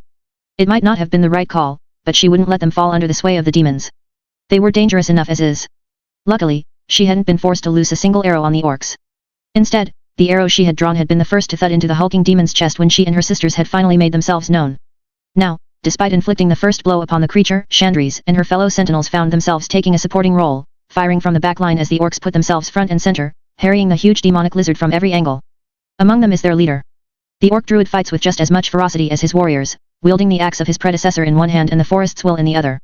Nature answers his call despite him wielding a crudely made weapon, and he stands tall, fighting shoulder to shoulder with his kin against the demon. Of course, the battle is not without casualties. Every swing of the demon's glaive threatens to wipe out entire groups of orcs. Many of them dodge, some of them block, and some perish. But they do not falter. They do not turn and flee. They fight like nothing else, and Chandris feels her respect for the orcs rising more and more by the moment. Greya. Nats. The demon suddenly lets out a singularly impressive roar, causing the ground itself to quake as he stomps his huge clawed feet in something of a temper tantrum. But his temper tantrum is enough to cause many of her sisters to almost lose their balance, and he does in fact send several of the orcs toppling over onto their backsides. As for the druid, the demon swings at him in particular, causing Chandri's eyes to widen and her mouth to open in an abortive cry of dismay. But just before the blow can land, the druid brings up his arms in front of him, and shimmering nature magic forms a cocoon around him. The cocoon is not complete when the demon's glaive tears through it and sends him flying, but it does its job all the same. Much of the damage is mitigated, and even after what looks to be an incredibly rough landing, the orc druid is up on his feet again, already regenerating with flickers of nature energy all over his torn-up body. It's then that Cenarius calls out to him in the language of the druids.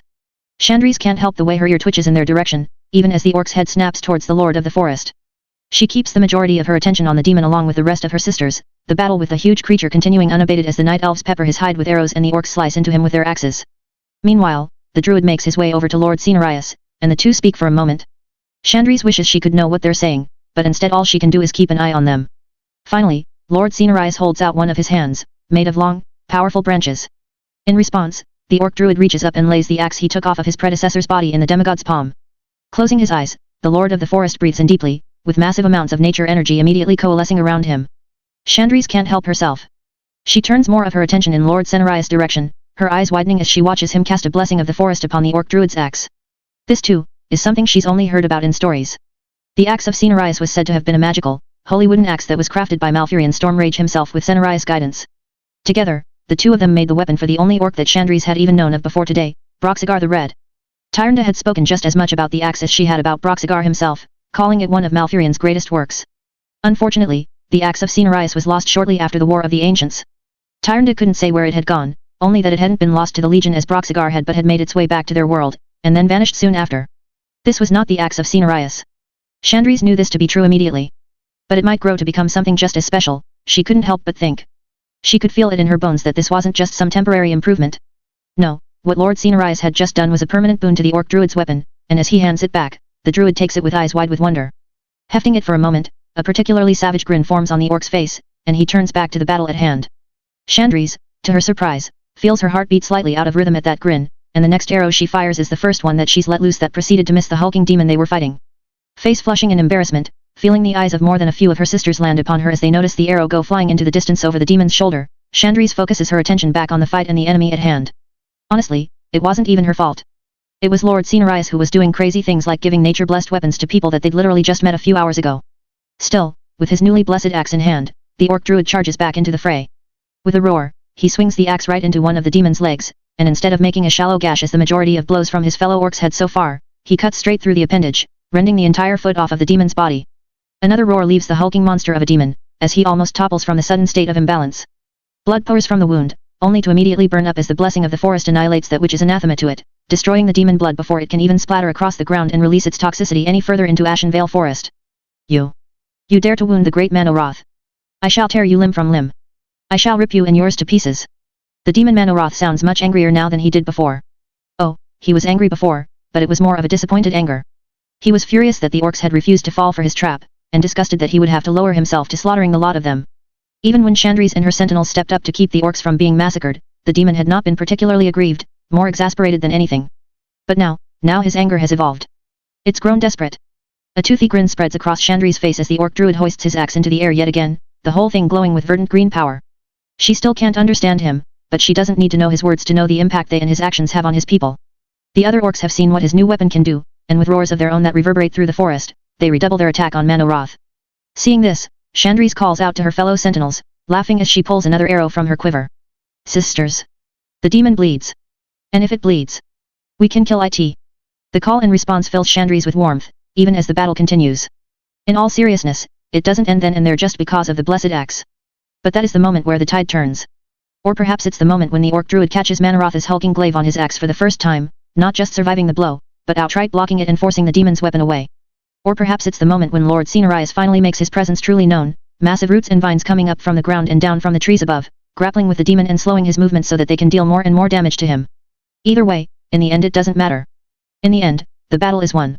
Not without casualties, not without death, but it is won. Chandris watches, her breath catching in her throat and her eyes wide as the Orc Druid lets out a particularly savage roar that almost seems to evolve as he transforms. He turns into an animal, but it's unlike any animal she's seen before, one with long humanoid arms bulging with muscles and opposable thumbs. It takes Chandris a second to realize just what she's seeing. He's become a furbolg. Bigger and more savage than any furbolg she's ever seen, but ultimately that's what he is. A primal, more bestial form of a furbolg. She barely has time to process this realization as he pushes off the ground with them. The transformed druid leaps high into the air, higher than she's ever seen him leap before. With the nature-blessed axe in both hands, he brings it down upon a beleaguered, injured Manoroth. The massive demon barely has time to register what's coming before it hits, letting out a loud howl. You. Thunk. The axe embeds itself deeply between the demon's eyes, cutting so deep that it goes straight through the skull into the brain. Or so Chandris assumes, given the way Manoroth is cut off mid-word, the hulking demon dying right there on the spot. Still in his strange wild shape, the Orc Druid plants his clawed feet in the lower lip of the dead demon, pulling his axe out with a sharp tug, and then slamming it down again. Eyes glowing with verdant green light, he continues to do this until Manoroth's skull is nothing but pulp, the blessing on his weapon making sure that the demon's blood and other secretions burns up. By the time the druid is done, Manoroth's entire body is slowly beginning to flake away, the power of the axe having passed through all of it. Nature itself rejects the demon's remains as wholly unnatural, cleansing them on the spot and keeping Manoroth's body from corrupting the forest around him. Chandris hadn't even stopped to consider what would happen if they'd killed the demon without such a thing. They might have succeeded in slaying the monster, but still doomed this area of Ashenvale as a whole to decades upon decades of darkness and corruption after the fact. A shuddering breath leaves Chandris' lips as she realizes the arrow they just dodged. As it all comes to a close, the battle done and over with, she finds her heart beating rapidly in her chest as she studies their savior all the more closely. The orc couldn't have done it without them, of course. He couldn't have done it without Lord Cenarius either. But the druid had still dealt the finishing blow. He had still led his people to the pool in the first place, cleansing it at great danger to them and himself.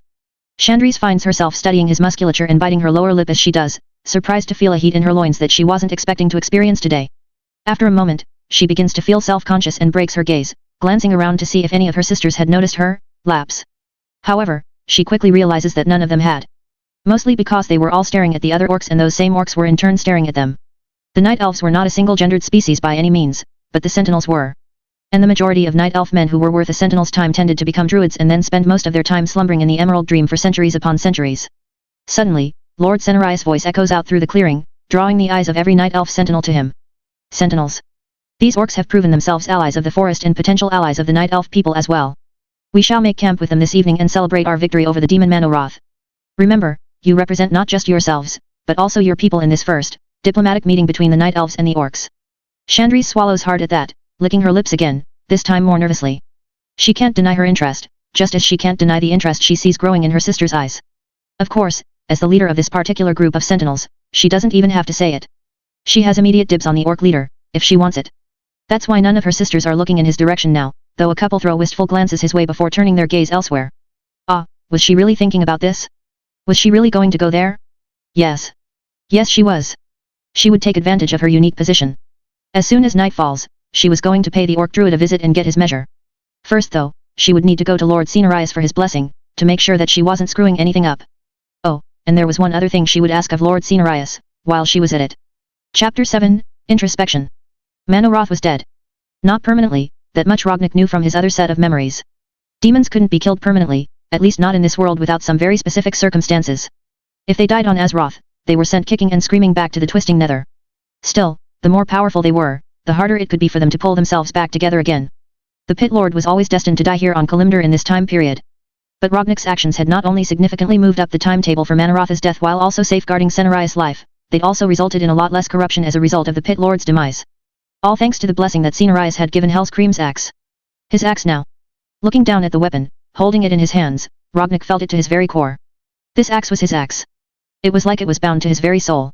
In fact, it might not even be appropriate to call it Gorehowl any longer, though what he was going to call this new weapon instead still eluded him.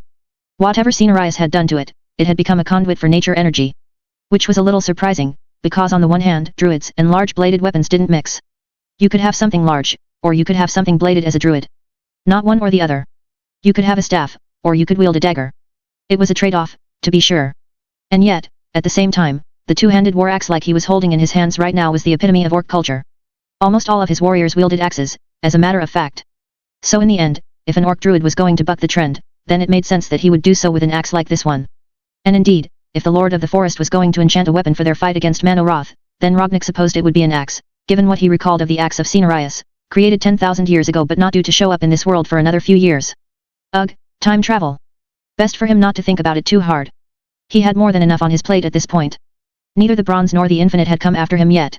Not in the 20 years he'd spent in Lord Aeron, and not on this day, after he'd so dramatically changed the events that might have taken place here.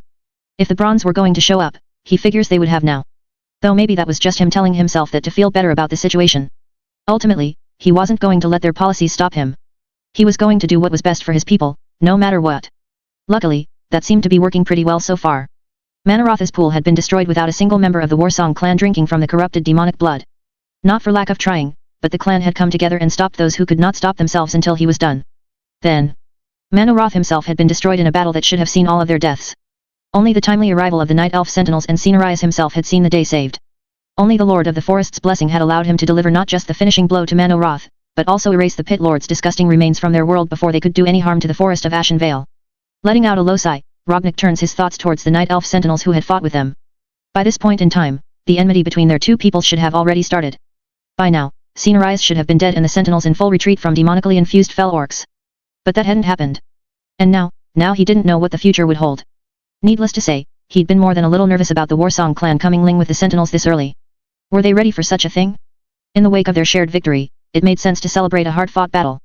Only a handful of orcs had died, but they'd quickly seen to their funeral rites, burning them each on pyres. Among them was Grommash Hellscream, his remains brought with him from the site of the Makgora where he fell. As the former chieftain, Grom had earned the center spot on the pyre.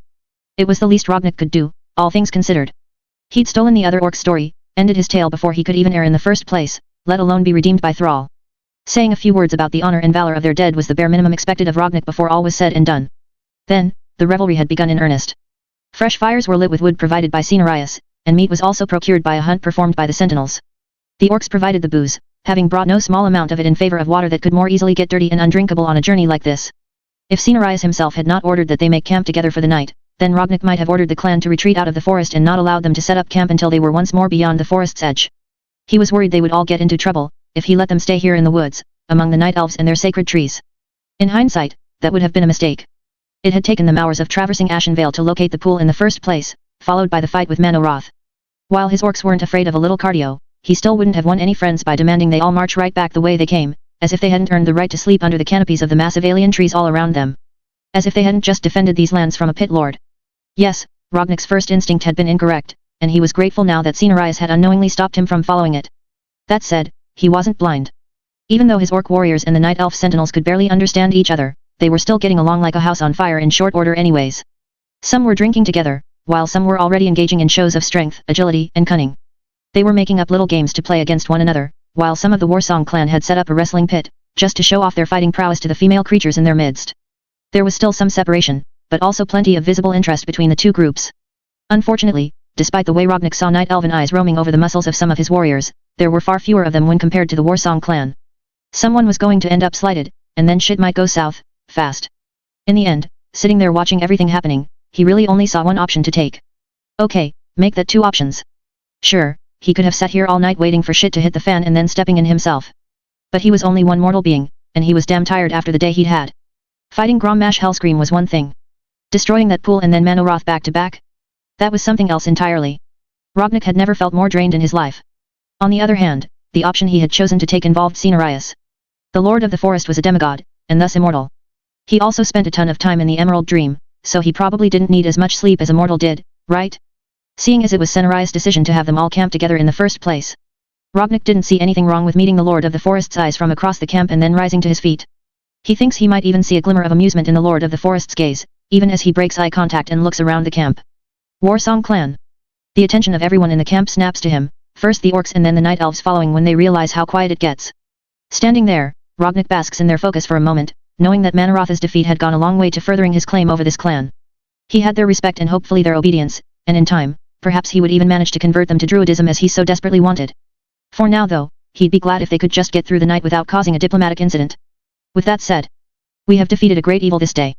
With the help of Lord Cenarius and our new allies, we slew the great demon Manoroth. At hearing their triumphs recounted to them, the warriors of the Warsong clan do what any orc would do, they lift their arms over their heads and roar in victory.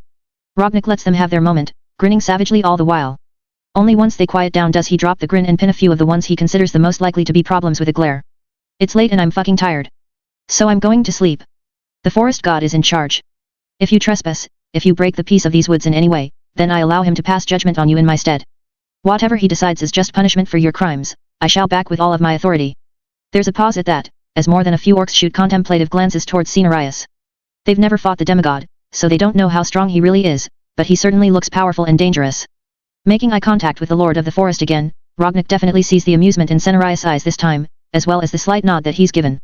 Grinning again, this time in relief, the Orc Druid raises a hand over his head and then brings it down. That's all. Don't fuck around, and you won't have to find out. Now get back to celebrating. Short, sweet, and to the point. That's the way orcs like it, and Rognik can tell he wins a few more fans with his amusing euphemism. He turns his back on chuckling orcs and makes his way to a personal tent. As the chieftain of the Warsong clan, he's entitled to one of the only personal tents in the entire camp. It was one Grom's tent, but now it belonged to him. Perhaps he would have felt weirder about sleeping on the furs of a dead orc, but he was done with today. He was tired, and he was ready to sleep. Unfortunately, it was not to be. Just as he's laying his head down on the furs, just as he's closing his eyes, the tent flap opens once again, forcing him to sit up. He half expects it to be some impatient idiot trying to catch him off guard in an assassination attempt. He'd hoped that Manoroth's defeat would stave off any underhanded, honorless curse for a little while, but he wouldn't have been surprised if it didn't. However, it's not one of his orcs. It's one of the night elves. And though she pauses for a moment as his eyes fall upon her, she doesn't hesitate for long. Smiling softly, she steps into the tent, standing before him with a curious look on her face and a tilt to her head. Somehow sensing he's not going to be getting sleep anytime soon, Rognik surreptitiously lowers one hand to the ground, while pressing the other to his chest. As her gaze follows the latter, he uses the former to draw a bit of nature energy from the earth beneath him, pulling some of the life from the root system that rests just beneath Ashenvale's forest floor. Not enough to harm any of the plants around here, but just enough to help him get through this conversation. Meanwhile, the hand on his chest presses in as he grunts at the night elf. Rognag. He wishes he had an easier way of communicating with her, but since they don't speak the same language, this is what he'll have to do for now. Judging by the way her eyes shine with amusement, her soft smile growing a little wider, she understands him at least. Carefully, the night elf reaches up in turn and does the same thing with a hand on her own chest. Smiling toothily now, she chuckles, a melodic sound that catches quite nicely on his ears. Chandries. A pleasure to meet you properly, Rognag. Recognizing the name, Rognag can only go wide-eyed. Chandries seems to take that as shock over her ability to communicate fluently with him, which is also a surprise but not nearly as much of one as coming face to face with the Chandries Feather Moon quite so soon. I see you are surprised. I asked Lord Cenarius if he could help me and my sisters in our bid to communicate with your people, in order to facilitate closer relations between you orcs and us night elves. Luckily, he was more than happy to accommodate us. I noticed that you were keeping yourself apart from the revelries, so I suppose you didn't hear my fellow sentinels engaging your warriors in conversation. No. No, he had not. He'd been watching them, but he'd been so lost in his own thoughts and caught up in his own head that he hadn't actually been listening. Truly, he was a thick-skulled idiot, wasn't he? That said, he was still reeling from the realization that this was Chandries Feather Moon. Not a general yet, obviously, but even still, she was Tyron the Whisperwind's second in command and adoptive daughter. Definitely not small potatoes. Standing up and squaring his shoulders, Rognag grunts as he bows his head in acknowledgement of her words. Well met then, Chandries. Your assistance was greatly appreciated in the battle today. Without your help, I do not think my clan would have survived Manoroth. Chandries hums, finally moving forward. Rognag tenses, not entirely sure why she's approaching or what exactly it is she wants from him. Eventually, she stops directly in front of him, her head tilting back so she can look him in the eye. I don't know about that. Perhaps Lord Cenarius' assistance helped to carry the day, but it feels as though my sisters and I did very little comparatively. I must admit, watching you and your warriors do battle was quite exhilarating. You are a savage people, aren't you? He, honestly wasn't sure whether that was an insult or a compliment. Perhaps both, perhaps it was a backhanded compliment. Frowning a little bit, Rognag shakes his head. What can I do for you, Chandries? Rather than respond with words, Chandries makes her intentions clear through actions instead. By placing a hand on his chest, right where his much larger hand had been mere moments before. Running her light, comparatively dainty fingers along his bared chest, the sentinel smiles at him questioningly, the corner of her mouth quirked up in a silent offer as she tilts her head to the side again. The look in her eyes makes it abundantly clear what he can do for her. Chapter 7.5, Introspection, Lude. It's strange. She's seen him in so many different situations over the past day. First, she'd seen him take a stand against his leader, and fight an honor duel for command of his clan. Then, she'd seen him talk to that very same clan, appealing to whatever he could appeal to. After that, she'd watched him lead his clan into battle against demons, wiping out Satyr, cleansing a corrupted pool, and ultimately killing the largest demon this forest had seen since the War of the Ancients. Yes, Chandries has seen multiple facets of this druid standing before her now. This. Rognag. But now she's seeing something new. She's watched him put his abilities to good use, watched him unleash his savagery upon those who deserve it. She's watched him roar and watched his muscles bulge and ripple, his veins positively popping from then. But now she watches him go completely still. It's quite unusual, the night elf has to admit. The way he's frozen in place at her touch, staring at her. It's as though he's afraid to breathe. Or maybe he's just afraid to breathe on her. Does he think she's fragile, just because she's a bit smaller than him? Grinning openly now, Chandries tilts her head to the side, and leans up on her tiptoes, placing a kiss on the corner of his mouth. Her lips land along one of his orcish tusks, even as she watches him go even stiller, if that's possible. She doesn't get the impression that he's rejecting her though. She doesn't think he finds her disgusting or anything like that. It's more like he's holding himself back. He really is afraid of hurting her, isn't he? Letting out a scoff, Chandries pulls back from him and proceeds to punch Rognag in the center of his chest. She puts a considerable amount of strength into the blow, but only succeeds at making him grunt and rock back. She'd hoped to make him stumble at least a bit, but she'd take the wounded look on his face, she supposed. What was that for? Smirking now, her eyes dancing with mirth, she circles around him, watching as he turns with her, keeping her in his view at all times. Your thoughts were written all over your face. You think I'm weak, don't you? You think I can't handle you? It's Rognag's turn to scoff as he begins to shake his head. Of course not. Chandries doesn't bother waiting for him to finish lying to her. Instead, she leaps at him. This time she puts her whole body into it. This time, she has every intention of taking him down, specifically to that bed of furs now positioned right behind him. Unfortunately, well, he's ready for her now. And so, even as she flings herself at him, he manages to set himself in place and catch her. Her limbs twine around his, her legs wrapping around his massive waist, and his huge green hands go to her ass, gripping down on it to hold her weight. Chandries grins as she lays her hands upon his hulking shoulders. She's always been adaptable, so she does what she does best. She adapts. Then prove it. Her half purr, half growl causes the Orc Druid to go still again. But only for a moment this time. Then, he's suddenly spinning around and laying her upon his bed of furs. Chandris gasps, the air forcibly expelled from her lungs as she lands hard. But she doesn't care, because she's not letting go of his waist, which means he's forced to come with her. He might have her pinned beneath his impressive bulk, but she's refusing to let him go, clinging to him for dear life as she shimmies, wiggling in place and getting comfortable. A huff of hot breath exits his nose, expelled right into her face as his nostrils flare. Why? You want me to fuck you? Then tell me why. Chandris furrows her brow somewhat incredulously at that. What sort of insecurities was this orc operating under that he had to ask why? Had he seen himself? Had he seen himself in battle? Rather than ask why, the question should definitely be why not. Alas, she can tell that wouldn't work for him. He wants more. He wants an explanation. Reaching up, Chandris grabs one of the orc's tusks, yanking it down so that their faces are mere inches apart. Why? Because watching you stand up against your leader impressed me. Because you honored and respected not just Lord Cenarius, but the forests of Ashen Vale, my home. Because watching you kill that demon lit a fire in my loins, and I'll be damned if I don't see if you're just as savage in bed as you are on the battlefield. As he blinks at her, Chandris lets out a loud growl before letting her head fall back as she pouts expressively. Am I so unappealing to you, Rognak? Does my appearance disgust you? His eyes widen. What? No. Then what the fuck are you waiting for? There's the briefest of pauses more, the moment hanging on what feels like a knife's edge. Will he get over himself and give her what they both clearly want, or will he reject this for whatever reason sees him holding back when he has a willing and available female right under him? Luckily, it's the former. The moment passes, and Rognak snarls before leaning down and capturing Chandri's mouth with his own. She happily kisses him back, running her hands up and down his chest for a moment. Then, they pull apart, and clothes start flying. Chandris wastes no time in getting out of her traditional sentinel garb. Exposing her light purple skin feels good, even better when Rognak's eyes feast upon it. The demon-slaying druid is as hungry for her flesh as she thought he might be. Now that she's gotten past his hang-ups, he's not nearly as reserved about showing it, thankfully. Why he felt the need to play so hard to get when she was offering him everything from the start, Chandris can't begin to say. But it doesn't matter anymore, because now they're both going to get what they want. Though, it's Chandri's turn to go still when his cock finally comes out. It's big and green, as anticipated. In fact, its size and appearance are downright expected. However, expecting something and actually experiencing it firsthand are two very different things. His cock, already half hard, flops out from beneath his loincloth and slaps down with a meaty smack against her equally exposed abdomen and crotch. Chandri's breath hitches, as she sees just how big he is compared to her. How deep inside of her he might be able to go. Staring down at his member, not even fully erect but laid out across her belly button, she feels a tingle in her navel. Meanwhile, Rognak pauses, as if just realizing the difference in their size himself. Fuck, there's no way that's going to fit. Ha. Wasn't that supposed to be her line? Scoffing loudly, she draws his gaze up to her face.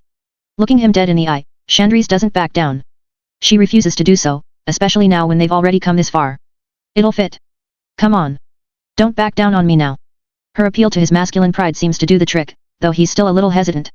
Frowning as he slides his cock down between her legs, Chandris watches. Her chiseled abs ripple as she steadily breathes in and out, and her lower lips, already drooling a bit from aroused anticipation, part around the incredibly large and bulbous head of his green cock. Stroking up and down his shaft for a few moments, he gets himself a little harder, and then begins to push in. Even then, he's still a little hesitant. As though any moment, he's going to hurt her. As though she's going to suddenly cry out and beg him to stop or pull out. Chandris refuses to even consider such a thing. Besides, his cock feels good. Big, of course. Very big. Stretching her beyond anything that's been inside of her before, kind of big, even. But Chandris has never been one to let something like that stop her. Bit by bit, he pushes into her. Half inch by half inch, he slowly yet steadily makes his way forward. A shuddering breath leaves Chandri's lips, causing him to pause for a moment, but she just glares at him when he glances to her face to make sure she's okay. Finally, he's about halfway inside of her when he stops. She's about to tell him to keep going, but before she can, he pulls back, only to thrust in again. The words die on her lips as she lets out a choked gasp, air forcibly expelled from her lungs for the second time in the last few minutes. It's like a punch to the guts, but in a good way. Impossible to really describe it. All Chandris knows is that she wants more, and she's getting really sick of those concerned looks Rognak keeps shooting her. Reaching up, she grabs the orc by his shoulders and wraps her legs back around his thick tree trunk of a waist. Then, she lifts herself up off of the furs, bringing her face right up to his this time instead of the other way around. Fuck me, you big-dicked bastard. Fuck me, and don't you dare fucking stop until we're both finished. Got it. Rognak looks at her for a long moment, and then finally nods. Got it. Chandris opens her mouth to say good, but never gets the word out. True to his word, Rognak does indeed get it. From that moment on, she doesn't get another coherent word out at all. Instead, every noise out of her mouth sounds like it comes from something bestial and primal as the hulking green-skinned orc truly begins to fuck her. Thrusting in and out of her, his cock stretching her insides wider than they've ever been stretched before, the Orc Druid really starts to put her through her paces. Chandris groans and moans as he fills her again and again. Her cunt clenches along his pistoning prick as best as it can, but in truth, she's most definitely at the limits of her capacity. There's practically no more room inside of her for anything else. No more room for squeezing, no more room for flexing. The silver lining is that she must be amazingly tight all the same. Even if she can't clench down properly with her inner muscles, she's stretched around his throbbing cock and able to feel every pulsing vein along his impressively large member. As he fucks her, he even pushes a little deeper into her, until he's pressing against her womb itself. Chandris groans at the sensation. It's beyond pleasurable. It's intensity in its most basic form. It's everything that Chandris wanted, but then, the phrase "be careful what you wish for" comes to mind as her world is rocked by this hulking orc and his big fat green cock. He's so deep inside of her that when she looks down between their bodies, she thinks her ABS might be bulging just a little bit from his cock. That's probably not actually the case, of course. If that were happening, she'd probably be in a lot more pain. Probably have ruptured something, even. But still, her belly looks distended, her chiseled abdomen bowed outwards just a couple of inches. He's truly that huge and he's fucking her like the savage she knew him to be. Savage, but not a monster. No, this orc is a noble creature. She just doesn't want a noble creature right now. She wants to be fucking plowed. She wants to be railed. She wants to be pounded. Her legs, which had started out wrapped around his girthy waist as best as possible, have come undone. Instead, they're straight up in the air, her toes curling in ecstasy as she cries out in a lewd fashion. It's not long before he manages to bring her to climax. As her feet kick back and forth, her eyes threaten to roll back in her head. She squeals in a particularly undignified manner, her juices gushing down his cock, and making it all the easier for him to fuck her. He slips even deeper inside of her, and Chandris chokes on her own spit. She damn near bites through her tongue at the feeling of him pressing just an inch into her womb itself. He was, too deep. But she'd be damned if she told him to stop now. After everything? After all that shit she'd talked? Tyrande always liked to say Chandri's mouth would get her in trouble. Well, that was exactly what was happening now. And yet, it was the best kind of trouble Chandris could imagine. Better, even. Not even in her greatest fantasies or wildest dreams had she ever imagined something like this. Shuddering, the night elf throws her head back, gurgling in the back of her throat as her body flexes and shivers, trembling around his cock. In response, Rognik keeps fucking her. She'd told him to. She'd told him to fuck her until they were both satisfied, not truly understanding what that would mean. The druid isn't just savage, he's insatiable. He continues to fuck her until she comes a second time, and then a third. All the while, he remains rock hard inside of her. His massive balls slap against her taint, but even though they must be churning with the fattest load imaginable, he still doesn't come. Chandris, delirious with pleasure, wonders if he ever will. Or maybe this is what the rest of eternity will be. Getting fucked by this orc druid and his big fat green cock. Of course, just as she's wondering that, not quite in her right mind by that point, Rognik lets out a hoarse groan and finally begins to come. Chandris moans in response, shuddering as his seed fills her and fills her. It feels like no other lover she's ever taken. But then, she's never been with an orc before, now has she? As the druid seeds her, Chandris can only moan and mewl, her eyes lidded and half rolled back in her head. When, at long last, he's done, his worried voice reaches her ears. Chandris? Are you okay? She's not okay, but she's not about to tell him that. She might be fucking addicted to him and his cock. But she's not about to tell him that either. Instead, Chandris forces herself to think and then musters what little strength she has remaining to weakly slap him on his chest. See cuddles. Yeah, not her proudest moment. But hey, at least it works. Rognik chuckles, and a moment later he's pulled out of her only to drag her up onto his chest as he lays back on the furs. Chandris rests her cheek on one of his massive pecs, and happily passes out, her belly filled with warmth and her cunt clenching around a phantom orc cock that's no longer there. For now, anyways. Chapter 8, Morning After. He wakes up the next morning to find himself alone. It takes him a second to remember what happened the night before and the fact that he'd gone to sleep with a certain night elf laid out on his chest. Once he does, Rognik immediately sits up, looking around the tent to make sure he actually is alone. But he is. It seems that Chandri's Feathermoon is an early riser. She's also an absolute hellion in bed. Still reeling a little bit at the fact that he just spent the night with Tyrande Whisperwind's right-hand woman and adoptive daughter, Rognik slowly rises to his feet. He's not entirely sure, but he doesn't think he's supposed to take some bigger connection from things. Looking back on the interaction, he's pretty sure Chandris was just looking for a way to blow off steam and he was not only convenient, but a large reason she was so pent up in the first place. That in mind, he decides not to take it personally that she hadn't waited for him to wake up before getting out of Dodge. They would probably see each other again soon enough, but there was no reason to make things awkward.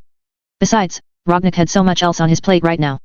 Sure, yesterday had been a big day, but just because Grom and Manoroth were both dead didn't mean everything was suddenly all sunshine and rainbows.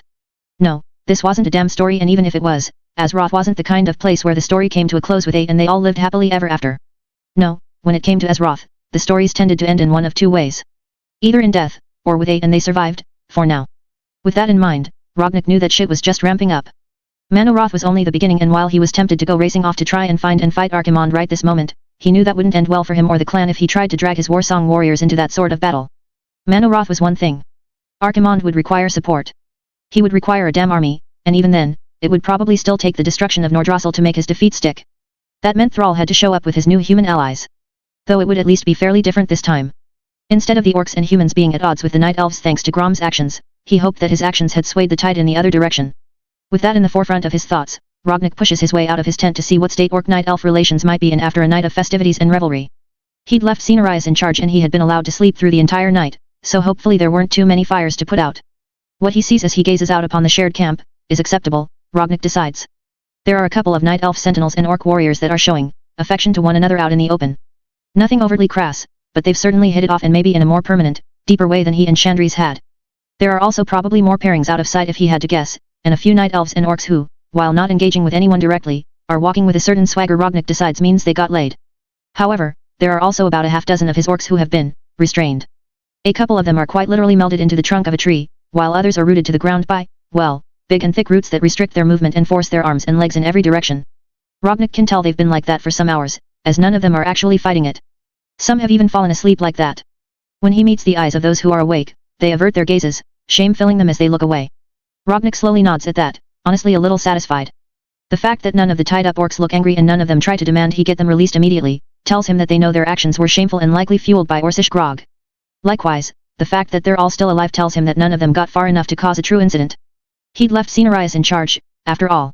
If any orc had gotten handsy enough with one of the sentinels to warrant death, he would have backed the Lord of the Forest all the way. Instead, he could only hope these 6 were rowdy, but not too rowdy. Letting out a sigh, Rognik shakes his head while reflecting that it definitely could have been worse. Then, leaving the half-dozen orcs to the natural consequences of their actions, he makes his way over to Cenarius.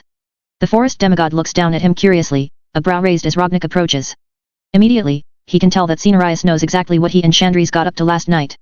But then, of course he does. She and her sisters apparently approached the Lord of the Forest to receive assistance in surpassing the language barrier from him. Good morning, young druid. Sleep well? Rognik considers that for a moment before snorting derisively. Like a baby. If Cenarius is insulted or feels disrespected by his brazenness, he doesn't show it. Instead, the demigod just hums for a moment before inclining his head. What can I do for you this morning, druid? Inhaling and then exhaling sharply, Rognik plants his hands on his hips as he does a quick turn, surveying the camp his warriors and the Night Elf sentinels had hastily constructed the night before. My Warkif sent the Warsong clan here for lumber, as I told you previously. If he shows up here and I have not completed that mission, I do not know what he will do. I'd hoped you would make good on your promise and show me how my clan might harvest wood from this forest without doing harm to it or the Night Elves. Cenarius is quiet for a moment. Rognik turns to him expectantly, but rather than get straight to business, the Lord of the Forest tilts his head to the side. This Warkif of yours. Would he truly be that upset with you, if instead of lumber you came to him with new allies and a tale of the demon you slew? Rognik frowns, lowering his gaze to the ground for a moment in thought. Finally, he shakes his head. As I said, I do not know. Thrall is a good orc. As good as us orcs can get, all things considered. He has his flaws. His faults. He is not perfect, but then none of us are. As he speaks on the Horde's Warkif, the words Orc Jesus and Green Jesus flit through his mind's eye and it takes everything in Rognik's power not to snort derisively. It wouldn't be appropriate right now. If he is as good as you say, then I am sure he would not mind a lack of lumber. After all, your Horde stands to gain so much more from the alliance with the Night Elf people, does it not? Rognik nods, not disagreeing in the least. It does. And I don't think Thrall would disagree with that sentiment on the face of it either. However, coming from me, he might be tempted to try. After all, Grommash Hellscream was his friend. And though they were estranged because of Grom's actions, I still killed his friend. I do not know how he will react to that news. Orcs were a proud, emotional people. Prone to reckless bouts of fury, even at the best of times. And while Thrall might be Green Jesus, even he could get angry. Even he could become enraged. The death of Hellscream under these circumstances, with Grom not slain in a redeeming act while killing Manoroth but instead killed in a Makbora. Thrall would react. Somehow. Rognik just didn't know what that reaction would be, or how he would have to respond in turn. You wish to make your new position unassailable, is that it? By carrying out his orders to the letter, you leave your Warkif no room to question your choices. After all, if you have the lumber he demanded, then the Warsong clan has completed its mission, regardless of its abrupt change in leadership. Letting out an explosive breath, Rognik nods. Then, his eyes narrow as he looks at Cenarius, noting something in his tone. Yes. But then, you already knew my reasoning, didn't you? The Lord of the Forest smiles at that, tilting his head in acknowledgement even as he chuckles softly. Indeed, young druid. Still, it can help to talk things through. I wished to make sure you knew your own reasoning as well before we continued. It was way too early in the morning for him to be schooled, literally, by a wild god. Even still, Rognik bows his head as is proper. I appreciate the lesson, Lord of the Forest. No doubt sensing his slight irritation and discontentment, Cenarius just smiles some more before waving one of his branch-like hands. Come, young one. I will teach you what you desire. You wish to know how the Night Elves extract wood from Ashen Vale without harming the forest. It is simple, really. But you will play a part in that. A druid's magic is uniquely suited for such things. Oh. Now this was something else entirely. Actual lessons in magic from the Lord of the Forest were definitely not something Rognik could afford to pass up, nor did he even want to. His breath catching as excitement swells in his chest, he holds up a hand before Cenarius can truly begin moving away. Wait. If at all possible, could I invite others of my clan to this lesson? I mean no disrespect. I only wish to spread your knowledge to my kin. I think killing Manoroth together was a step in the right direction, but by no means the last step on that path. Cenarius pauses at that and looks back at him curiously. There's a long beat of silence in which the air almost feels heavy. Finally, the Lord of the Forest speaks. You wish to spread druidism to the members of your clan? To teach them the ways of nature. There's no real inflection in Cenarius' voice. Rognik can't tell if he's upset by the idea or pleased. But the fact that he doesn't sound pleased makes the orc somewhat nervous. And yet, the answer is yes. Fully and completely, yes. And while part of Rognik shivers a little bit in the face of this demigod who had so casually created an axe capable of killing a pit lord just the day before, Rognik nevertheless stands his ground. I do. I wish that very much. You are largely untrained. You lean on your talent and natural gifts without the proper experience or tutelage to truly know what you are doing. And yet you believe yourself ready to shoulder the responsibility that would come with training your people? You think yourself prepared for such a burden. This feels like a test. But whatever the right answer is, Rognik isn't going to lie. He'll tell the truth, and if it gets him smacked down, well, he'll just have to rely on Cenarius' benevolence keeping the ensuing lesson from being too painful. I do not know what I am ready for, Cenarius. But I know that my people need a new path. I know that we orcs have a sordid and terrible history. Here and now, in this forest, under your tutelage, we have a chance to change our fate. To make a new future for ourselves. For that, I believe it's worth a try. I have to believe that, lest I go mad. He's expecting a fierce rebuke of some sort, but instead Rognik watches in wonder as the beginnings of a smile spread across the Lord of the Forest's face. Finally, Cenarius lets out another chuckle, this one deep and rich in its vibrancy. The very forest around him seems to come to life with his amusement as he gazes down at Rognik. Well said, young druid. You have as much a gift for words as you do for battle. Let us see if you can convince your kin of how great this need is, as you have convinced me. The way Cenarius' eyes twinkle leaves Rognik thinking that maybe it really hadn't been all that hard to convince the demigod. Maybe, the Lord of the Forest hadn't needed much convincing at all. Even still, he nods his head, setting his face in determination as he turns back to the camp, eager to see it done. Gathering up his warriors, the whole of the Warsong clan before him, Rognik speaks. And he's gratified to see that as he speaks, they all listen. That doesn't mean they're all interested in what he and Cenarius have to offer, of course, but at least they give him the time of day. In the end, only a dozen or so orcs take Rognik up on his offer to try and learn druidism, on how to connect with the nature around them. All of those 12 orcs are young, the new blood of the Warsong clan that came from the internment camps they liberated back in Lord Aaron. But Rognik doesn't let it get him down. As he and his new students learn at the feet of a literal demigod, he can't help but smile. In fact. A big, wide, savage grin.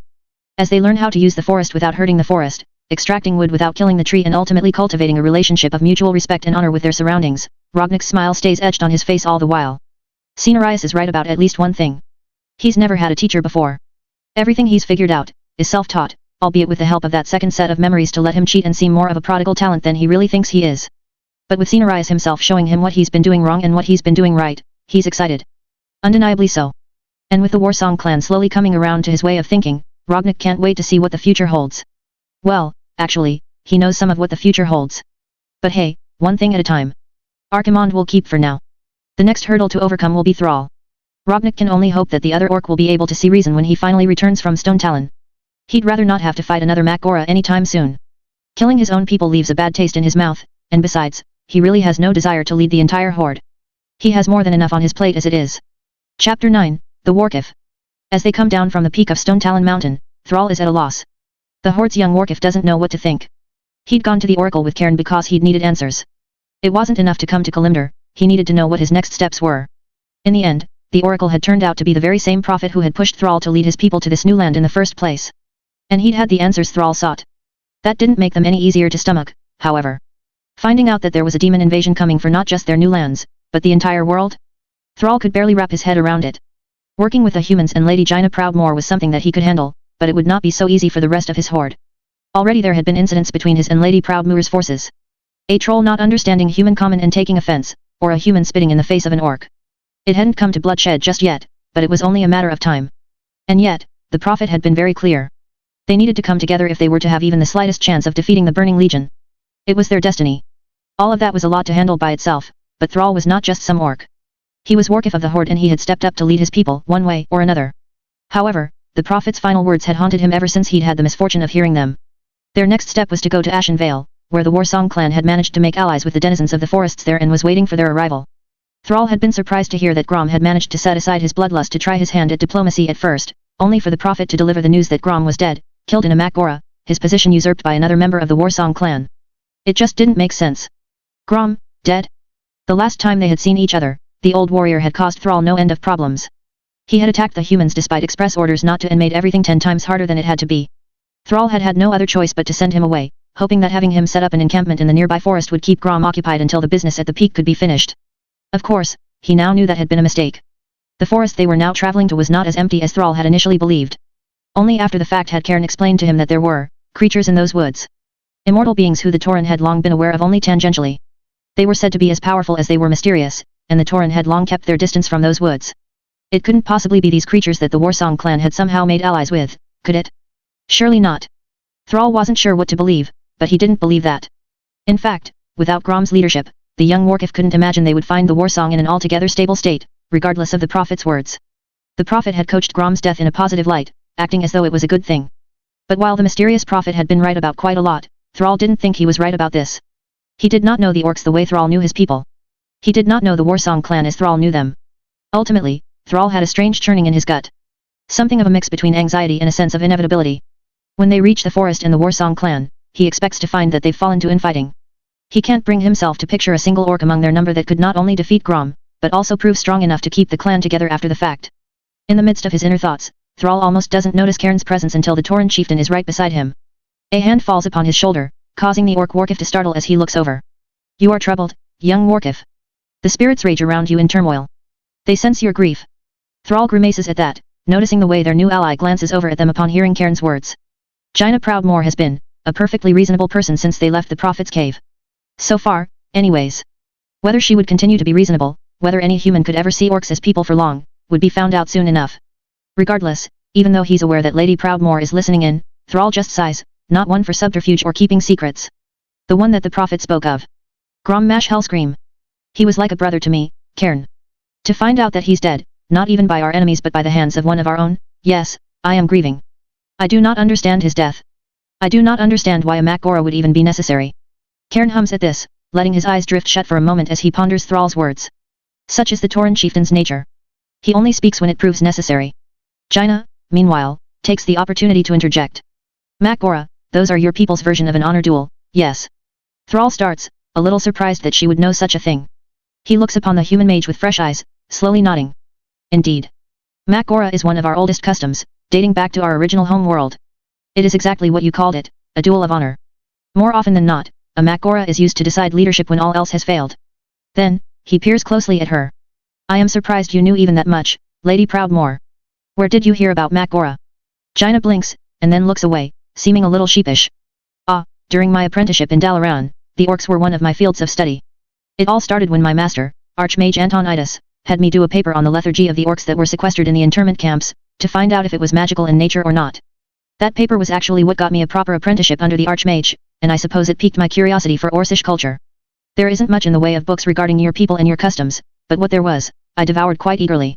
Thrall absorbs this for a moment before grunting and nodding. I see.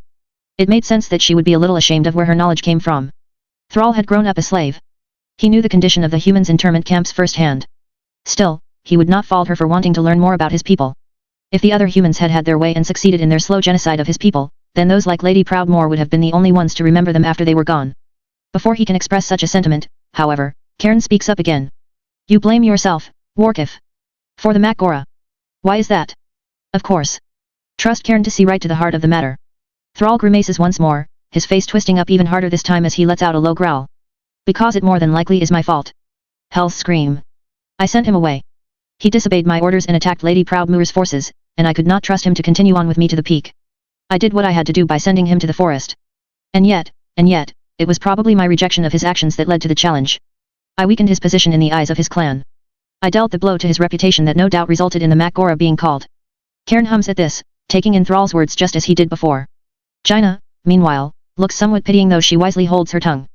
Thrall knows that there is almost certainly no love lost between Jaina and the departed Hellscream. One of his last acts among the living was to recklessly attack her people and needlessly kill who knew how many humans. Still, even if Thrall recognizes Grom for all his faults and all his flaws, the older orc was still like a brother to him. And now he was gone. Before any of them can speak, a troll runs up, panting heavily. Warkif Thrall. I be one of the scouts ya sent forward to the forest. We found the Warsong encampment, but it be weird, Monday. Really weird. Thrall furrows his brow at that, glancing at Cairn and Jaina. It's like a rock is sinking in his stomach. Weird how? Weird as in, torn apart by infighting weird? With a growl, Thrall hoists Doomhammer into the air. Press forward. We must move quickly. With that, he puts his own words into action, urging his wolf mount forward as Cairn and Jaina follow along behind him. The combined forces of Thrall's horde and Lady Proudmoore's humans make their way faster down the road towards Ashen Vale. It doesn't take long to crest the final ridge and finally lay eyes on the encampment himself at that pace. However, the moment he does, Thrall has to call for a halt, eyes staring uncomprehendingly at what he sees down below. As Cairn and Jaina come up on either side of him, Thrall growls. What is this? What am I looking at? He sees orcs milling about, and thus knows that they've arrived at the right spot. That is indeed the Warsong clan down there. However, the encampment looks nothing like what Thrall would expect a permanent Orcish encampment to look like.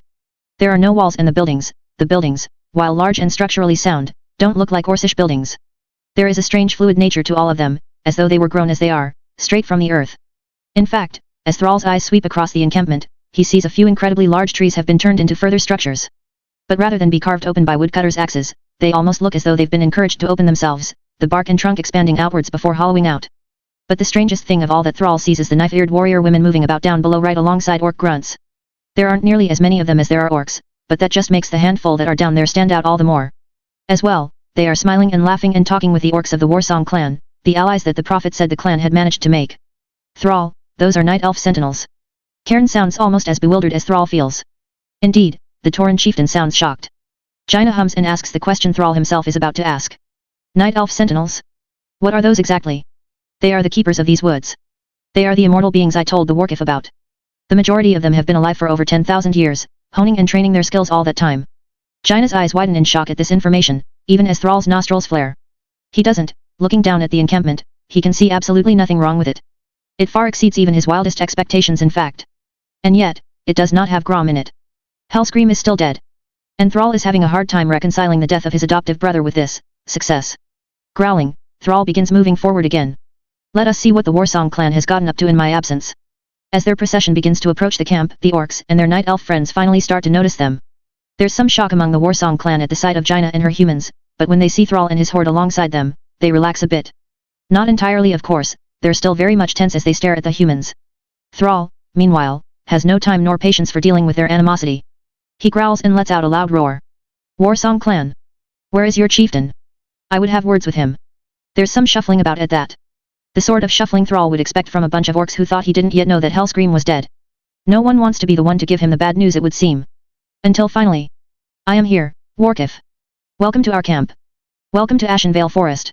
Thrall's eyes turn towards the one who has spoken, only to widen in disbelief as he finds himself staring at the one orc he never would have expected to challenge Grommash to a Makgora. Standing there with skin of a more brownish green than Thrall's, is Rognak. Rognak was no warrior. He was barely a fighter. Thrall clears his mind and tries to focus on what he knows. He and Rognak had lived their lives in interesting parallels. They had both been born on Azeroth, and thus grew up here. They had both spent their initial years in the humans' camps, enslaved to their bidding. However, unlike Thrall, Rognak had broken free much earlier. Also unlike Thrall, Rognak had not made much of his freedom. He had not gone on some grand crusade to unite their clans or free the rest of their people, as Thrall did. Where Thrall had gone on to become the Warkif of the new horde, Rognak had always seemed to be content playing with his connection to nature, growing plants and healing minor injuries among the Warsong clan. Hell, he hadn't even fought in the battles that Grom had forced upon his clan at Stone Talon. Now though? Now the forest green orc stands before Thrall with a spark of defiance in his eyes and Grommash's axe Gorehowl on his back. The haft has been wrapped in vines, and the blade glows with strange green energy as its new owner waits for Thrall's response to his presence. It's all but impossible for Thrall to reconcile the image he had of Rognak in his head all this time with the orc in front of him now. In the end, there's really only one explanation that makes sense. Grom must have sought death for some reason. Perhaps because Thrall had lost faith in him or something. That's the only way Thrall can imagine Rognak having even a chance of defeating the older orc in a Makgora. Grom had let Rognak kill him. That's honestly no easier to stomach than anything else has been, and Thrall struggles to find the words, gritting his teeth as Rognak stands before him, waiting. In the end, neither of them speaks first. In the end, before Thrall can even open his mouth, the silence is broken by someone else entirely. Rognak? Is that truly you? Thrall's head whips around at the same time that Rognak does, the Horde's Warkif looking to his newest ally with abject surprise. At least the Warsong clan's new chieftain seems just as shocked as he is that Jaina Proudmoore somehow knows his name and recognizes him. But then, what the hell is the story there? How does the human mage know Hell's Cream's killer? Chapter 10, Internment, Flashback. 7 years ago, Lord Aaron Orc internment camp. At 16 years of age and growing ever closer to 17, Jaina Proudmoore knew what she wanted from life and she was willing to do whatever she needed to in order to get it. The young lady of Kul Tiras had been training as an apprentice of the Kirin Tor in Dalaran for a long 5 years at this point, but she was confined to general classes, and restricted to learning with groups of her peers. Oh sure, she could do some independent research, and to be clear, she did. She spent all of her free time poring over tomes and experimenting with magic all on her lonesome. However, everyone said the same thing. You could only get so far with self-study and general classes. If you truly wanted to succeed as a mage, then you needed to catch the attention of an archmage and get them to take you on as their personal apprentice. Jaina had taken this to heart and in making her choice of just who she would go after, she'd decided to shoot as high as possible. Archmage Antonidas himself, Grand Magus of the Kirin Tor and leader of the Council of Six. Sure, Jaina could have tempered her expectations and gone after any one of dozens of other archmages, but she had never been one for holding herself back. She'd taken to badgering Archmage Antonidas every chance she got, even leaning on her status as her father's daughter to keep him from dismissing her out of hand. Jaina didn't like to abuse the fact that she was the Lord Admiral of Kul Tira's daughter, but she also didn't like feeling like she was being held back. In the end, due to her pedigree, the Grand Magus couldn't just dismiss her out of hand. What he could do was give her test after test, forcing Jaina to prove herself to him by doing several boatloads of busy work until she either reached some impossible standard that he had in his head, or gave up because it was all too difficult. Jaina knew which the Grand Magus expected to happen, just as she knew that she wasn't going to give in or give up. Not anytime soon. Still, she'd been at this for months now. And Antonida's latest task was almost cruel in its simplicity.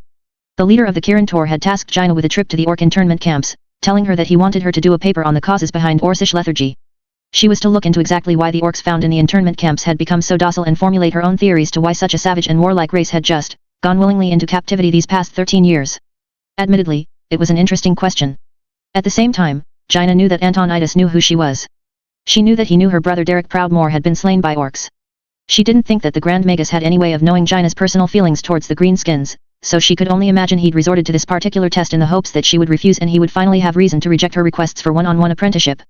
Fortunately, Jaina did not hate the orcs as a people for the fate that befell her brother oh so long ago. If the orc who killed Derek stood before her right this moment, would Jaina be able to hold herself back? Probably not. But she did not hold the rest of the species accountable for the crimes against her family. If anything, she felt a strange sort of compassion for the average orc. They were a lost people, listless and lethargic. That all was to say, Jaina had leaped into Antonida's latest task with both feet. She was here to learn, but unfortunately, the orcs did not respond well to an apprentice of the Kirin Tor asking them questions. In fact, they didn't respond to much of anything at all. It truly was odd, how the hulking creatures, who seemed so monstrous in appearance and had so many monstrous deeds attributed to their race, had become so docile in their captivity. Except, there was always an exception to every rule, wasn't there? Jaina should know, she strived to prove herself that exception in everything she did. That said, after realizing that direct conversation was a no-go, the apprentice mage had used her arcane magic to cast a spell of invisibility on herself. Then, she'd begun observing the orcs without them aware of her presence. Even when they didn't think there were any humans around, most orcs didn't do much. However, that was not the case for all of them. Still invisible right this moment, Jaina finds herself following a particularly young-looking orc. Gauging his exact age is difficult, given that most orcs grow up fast and are the size of a human male by their 5th or 6th year of life. This orc though, she can tell, has only seen a decade or so of life. Maybe give or take a few years at most. He doesn't have the same lethargy as the rest of his people. He feigns it well enough, but when he doesn't know he's being watched, it changes. The slouch in his back vanishes, and he moves with more purpose. Curiosity piqued, Jaina followed him all the way here, to the back of the camp. Out of sight of both the guards and his fellow orcs, the young orc looks around for a few moments, before kneeling down in the grass and staring intently at something his broad shoulders hide from her view. Carefully navigating closer and circling around him to get a better look, Jaina's eyes widen at what she sees there. In the orc's hands is a flower that she's sure wasn't there before his arrival. Indeed, as she watches, it continues to grow right before her, months of progress happening in seconds as the petals become larger and more vibrant by the second. A gasp of shock at the display of magic leaves Jaina's lips. She didn't know the orcs had access to magic. She didn't think, whatever that orc was doing, it wasn't of the arcane. Nothing she'd ever been taught in Dalaran had been capable of creating life like that. She could conjure mana biscuits like the rest of them, but this wasn't that. This was something else entirely. Unfortunately, her invisibility spell keeps her hidden from sight, not hearing. Her gasp does not go unheard, and the orc's head twists around, his eyes wide as he looks for who has managed to sneak up on him. Jaina stays absolutely still, hoping that he would think he was just hearing things. But no, when he doesn't find anyone, he gets more panicked, not less. Feeling bad now, Jaina drops the invisibility, albeit far enough away from the orc that she can freeze his feet to the ground if he tries to charge her.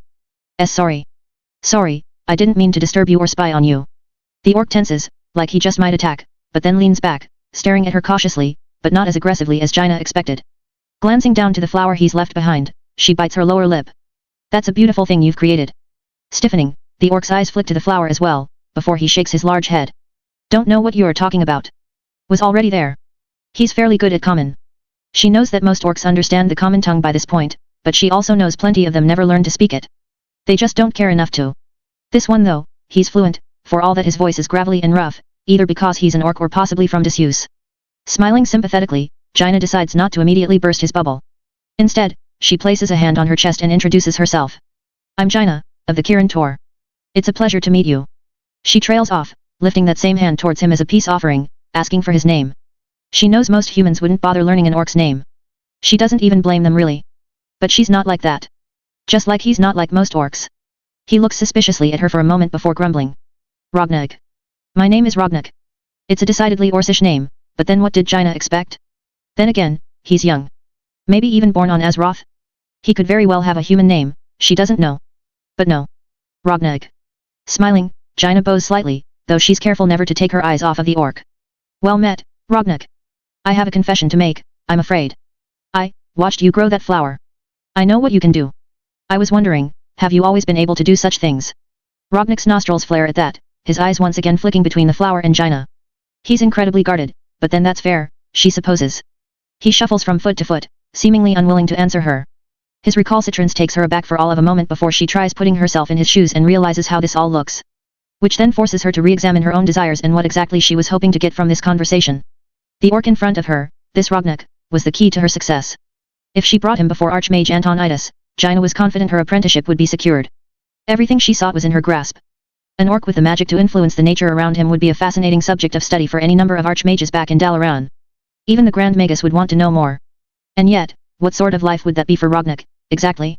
In her mind's eye, she could already see it. A savage orc, in Dalaran? They would demand he be shackled and collared at all times. He would likely live in a cage whenever they didn't have him out in chains for research purposes.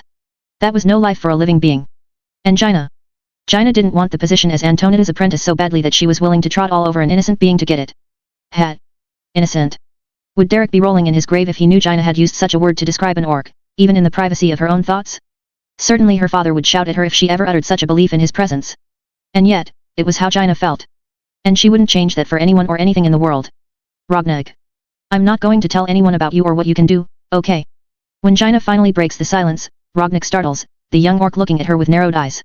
Suspicion lines every inch of his green face and he works his large jaw for a few moments before grunting. Why not? Jaina bites her lower lip at that. She considers how much to tell him, but in the end, she tells him the truth. Because you're special. What you can do, it makes you special. And there are those who would want to learn about why you're so special, at your expense. Jaina had almost been one of them, she can't help but think with a pang of guilt. Sure, she hadn't actually done anything irrevocable, but breaching this orc's privacy in the first place, following him here and exposing him, even if only to herself, those were not actions befitting a lady of Kul Tiras. They were not actions that Jaina wished associated with herself. Rognag continues to glare at her suspiciously for a long moment before simply grunting his acknowledgement. He doesn't seem to have anything else to say to her, and Jaina can tell she's more than overstayed her welcome. Offering one last apologetic smile, Jaina steps back. I will take my leave now. But, if you don't mind, I'll return in a week's time. He looks alarmed by that, and Jaina quickly continues on, explaining herself. Just to talk. You don't have to show me anything more of what you can do. You don't have to do anything for me. I just think, it must be lonely here in this place. Wouldn't you like someone to talk to? He hesitates for a moment before grunting. Got other orcs? Not alone. Jaina just shakes her head at that. But the others don't have the same life to them that you do they Rognag? They don't have the same energy, the same focus. You're not, you haven't given up like they have. Part of Jaina reflects that she can still use Rognag for her paper after all. She just won't actually mention him at all. But as far as a comparison goes, he'll be perfect. He's what an orc should be like, she figures. Strong, energetic, and bright-eyed. The smile on his face as he'd grown that flower, before she'd blown her cover and ruined everything, had been filled with a childish glee and excitement that she hadn't seen on even a single orc before him. She won't mention him by name, or even that he exists, but he'll still be invaluable to her research, she figures. Just a couple conversations with him would be worth everything to her. Do what you will. Jaina blinks and then smiles brightly, taking that to mean he's in agreement. Giving a quick courtesy, she takes another step back. Thank you, Rognak. I'll take my leave for now, and see you again soon. Unfortunately, the young orc would prove her to be a liar. Jaina would indeed take her leave of him that day, but a week later, when she returned to the internment camp hoping to talk with him in more depth, she discovered that his last words to her had not been agreement. Do what you will, he'd said. And then, in the week that she'd been away, Rognak had done something that almost no orc had done since the end of the Second War. He'd run away. Jaina could hardly believe it. The camp guards were just as surprised when she asked after him and they told her about his disappearance. Most orcs didn't have the strength to run away after all these years in captivity. And yet, Rognak was in the wind. And Jaina might never see him again. She'd still aced the assignment from Antonidas, of course. And shortly after, right around her 17th birthday, Jaina had won out and managed to convince the Grand Magus to take her on as his personal apprentice. It was a glorious moment for her, one that would signal the start of her true journey to becoming a proper mage of the Kirin Tor. As for the orc Rognak, she never did betray his secrets. And over time, he faded from memory. It wasn't until years later that Jaina met him for the second time. Chapter 11, Bandit Attack, Flashback. 3 years ago, Lord Aaron Silverpine Forest. Their second meeting hadn't taken place until years later, when Jaina was 20. Now, you'd think that with 3 years of a one-on-one apprenticeship to the Grand Magus himself under her belt, Jaina Proudmoore would be above such things as busy work and menial labor. After all, she was the Lady of Kul Tiras on top of being Antonida's personal apprentice.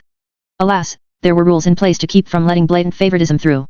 Dalaran was at its heart a meritocracy, but the Kirin Tor also ran on a hefty amount of bureaucracy and was chock full of bylines and rules to try and tamp down on the nepotism as much as humanly possible. While Antonidas himself would usually refrain from giving Jaina busy work these days, instead preferring to let her focus on her own research whenever he was too busy to instruct her personally, that did not mean she was completely immune to the expectations foisted upon apprentices such as herself. It had been months since she'd been saddled with a task as simple as this one. Gathering herbs and other reagents to make sure Dalaran's expansive stores of such things remained stocked was honestly beneath her. However, it was also very important work. The mage city of Dalaran did not get where it was today by shunning the collection of resources. And sure, they had deals with farmers and alchemists and the like, complete with supply chains and caravans for the vast majority of the reagents they required, but not all of it came from trade. No, a good quarter of all of the herbs and reagents used in Dalaran each year was personally sourced by its apprentices going out on missions assigned by the Kirin Tor bureaucrats. Jaina supposed she could have complained a bit more, but deep down she recognized that while simple, this was an important job. Someone had to do it, and just because she was who she was, didn't mean that someone couldn't be her. On top of that, it was actually rather nice to get out of the city for a day trip to the forest.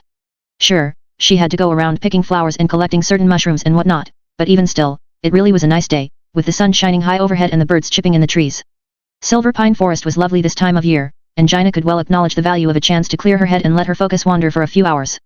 Yes, this little side trip would only help her focus all the more on what she was actually working on once she got back to her rooms in Dalaran.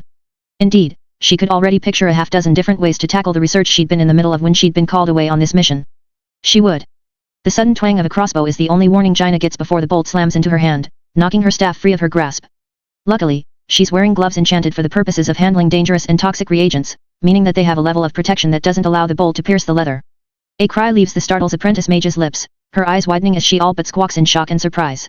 That said, she's ultimately left unharmed, even if her hand is definitely already smarting from where the crossbow bolt hit.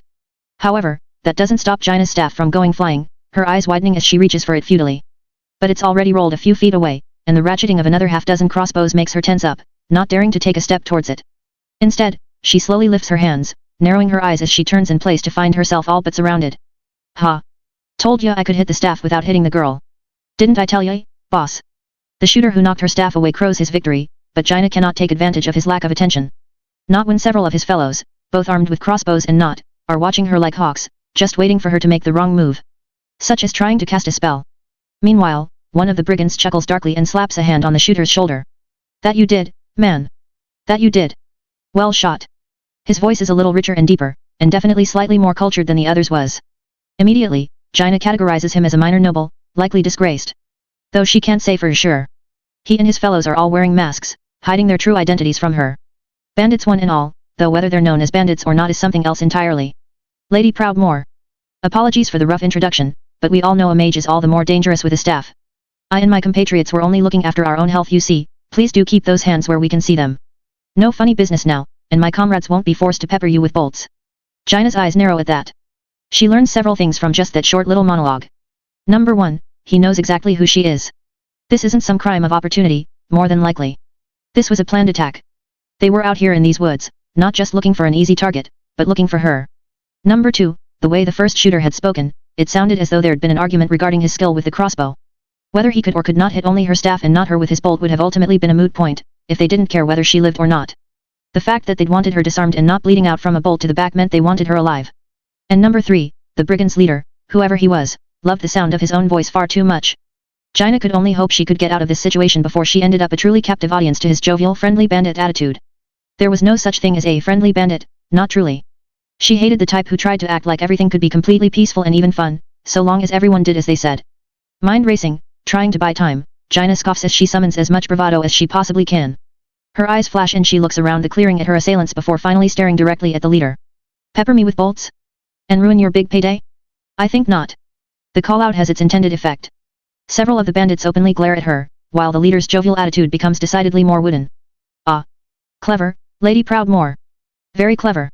However, the contract is actually alive or dead.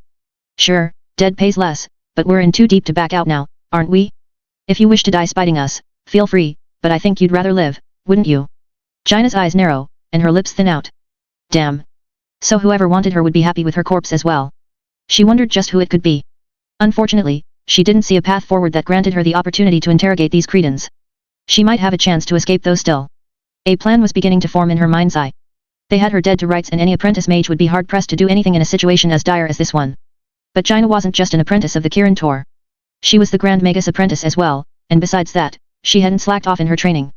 Not ever. To say she was still just an apprentice would be inaccurate. By now, she was a full-fledged mage, at least in her humble, totally unbiased opinion. She could likely form an ice barrier before they could fire. It was an instant cast, after all. Then, she could blink over to her staff, pick it up, and try to flee the scene. The first round of bolts would likely get caught in her ice barrier, allowing her the chance to maybe escape while they were reloading. She would lose the reagents of course, but that was what it was, her life and freedom were far more important.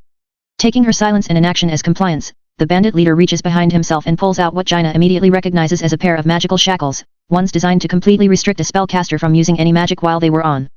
They really had gone all out for her, hadn't they? Alright girl, let's do this the easy way, yes? I'm going to approach nice and slowly now. You're going to put out your hands and I'll slap these babies onto your wrists. Any funny business and you get shot, so let's keep things serious, shall we? He chuckles at his own stupid joke and begins stepping forward. At the same time, his crew start to move to the sides and Jaina realizes this is her only chance to act. Right now, in this moment, a couple of those wielding crossbows are behind their leader, putting him between them and her and making it not quite a clear shot.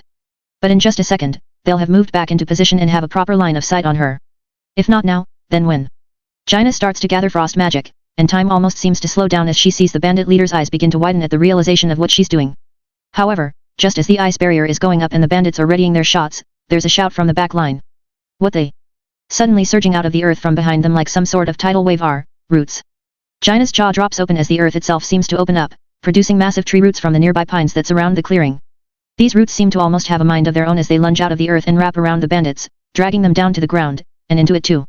Screams and shouts of fear fill the air as even the bandit leader is forced to spin around to find out what's going on. Showing her his back like that. Jaina changes her plan in a moment.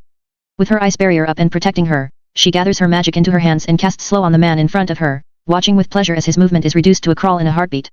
It's harder casting the spell without her staff, but not impossible. Once done, she steps forward and snatches the shackles from his hands. He can't even really react as she proceeds to snap them shut around his wrists instead. He hasn't shown an ability to cast magic necessarily, but the shackles are just as good as normal shackles at keeping a normal person from doing anything. By the time Jaina is done delivering sweet schadenfreude to her would-be kidnapper, the rest of the brigands have been dealt with. Most aren't even above ground anymore, and while their grisly fate and the sight of fingers or boots poking out here or there from within roots does turn Jaina's stomach, she can't bring herself to be all that concerned. No, she's much more interested in what even did that to them. It was like the forest itself rose up against them, but Jaina doubted Silver Pine Forest had any sort of overbearing intelligence to it, or that it cared about her in any way, shape, or form. So. Hello? Are you there? Thank you for your help, stranger. I would love to express my gratitude in person if possible. As she speaks, she casts another spell on the slowed bandit leader, eyes forming around his feet. She'd noticed him trying to turn and run away, even with the impediment she'd put on him. But now he's not going anywhere. Meanwhile, out from behind a tree on the far end of the clearing steps a figure. Someone Jaina isn't expecting to see. Her eyes go wide at the orc standing a few dozen yards away. Her eyes go wider still when he looks at her and she realizes she recognizes him. You. He frowns, and a moment later turns and darts away. Jaina almost goes after him, but before she can take more than a couple steps in his direction, he astounds her once more by transforming into a large stag and leaping through the trees, disappearing into the forest in mere moments. She hadn't even gotten to call out his name. Rognak rests on the tip of her tongue, but after the shock of seeing him transform into an animal, Jaina is left speechless. The bandit leader, on the other hand, is not. As Slow finally fades away, the ice around his legs and the shackles on his wrists still keeping him quite restrained, he curses up a storm behind her. Light fucking damn it. No one said anything about fucking shape-shifting orcs. For a moment, Jaina looks after where Rognak has fled, wondering what had spooked him so quickly, and grateful for his interference all the same.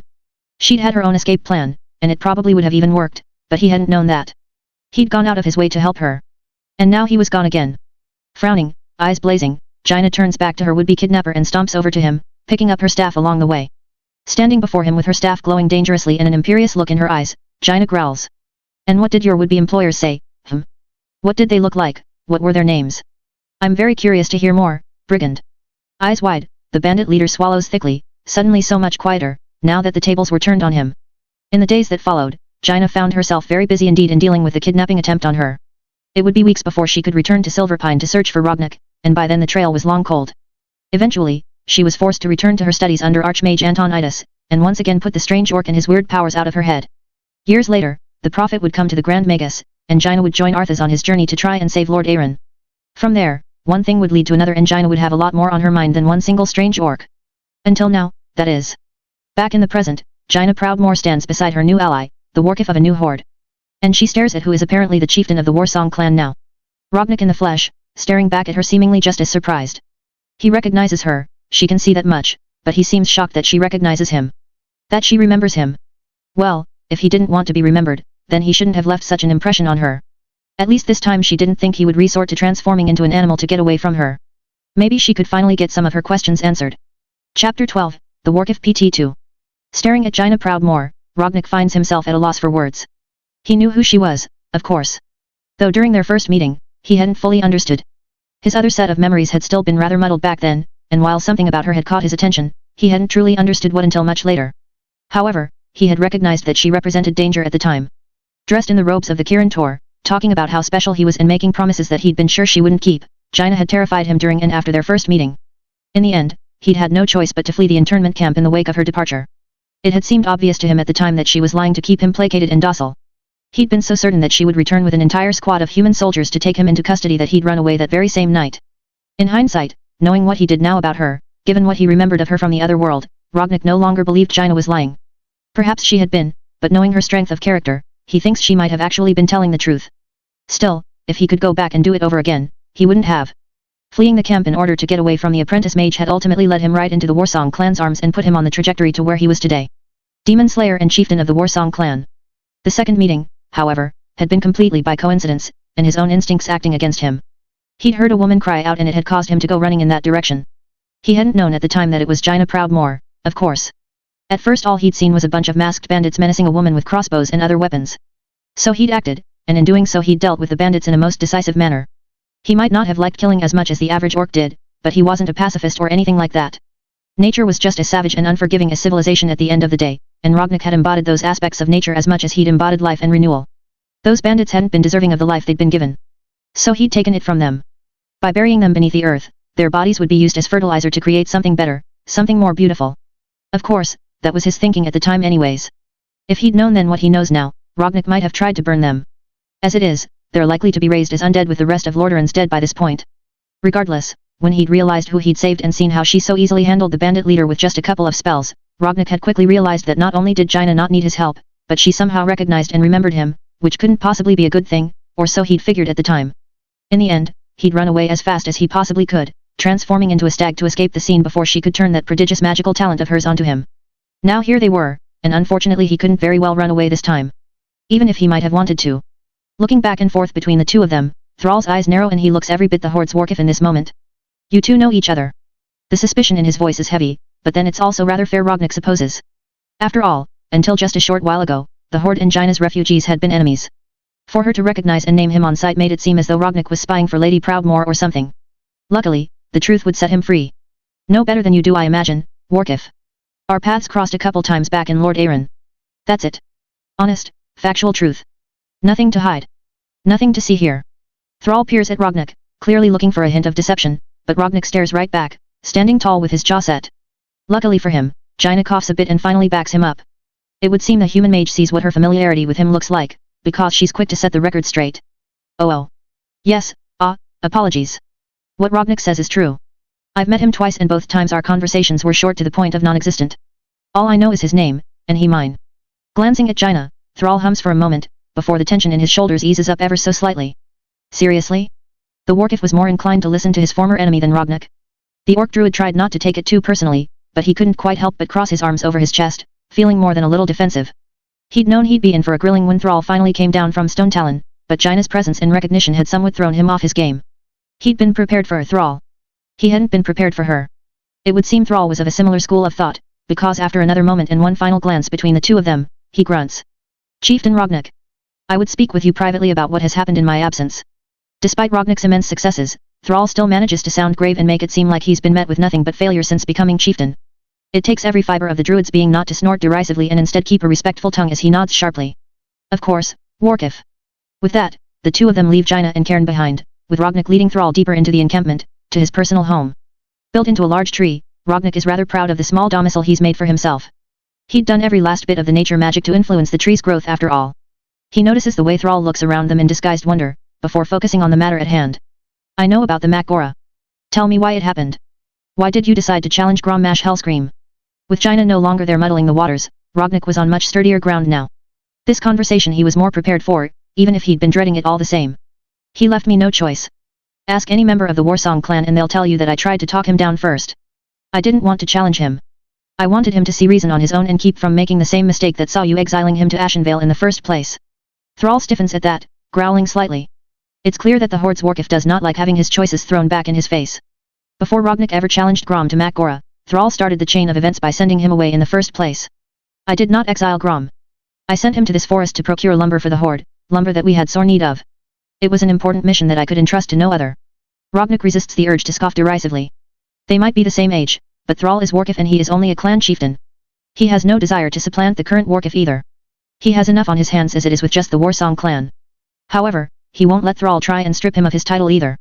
Leadership of the Warsong clan might be a burden, but it is also a responsibility and an opportunity that Rognak will not shirk. The Warsong clan has retrieved your lumber and then some, Warkif. The clan's actions are beyond reproach. He says it evenly and without anger, speaking with as stoic a tone as he can manage. Thrall still bristles in response. The clan's actions might be beyond reproach, but that does not mean yours are. Why did you challenge Grom to Makgora? Why did you slay my brother? And there it was.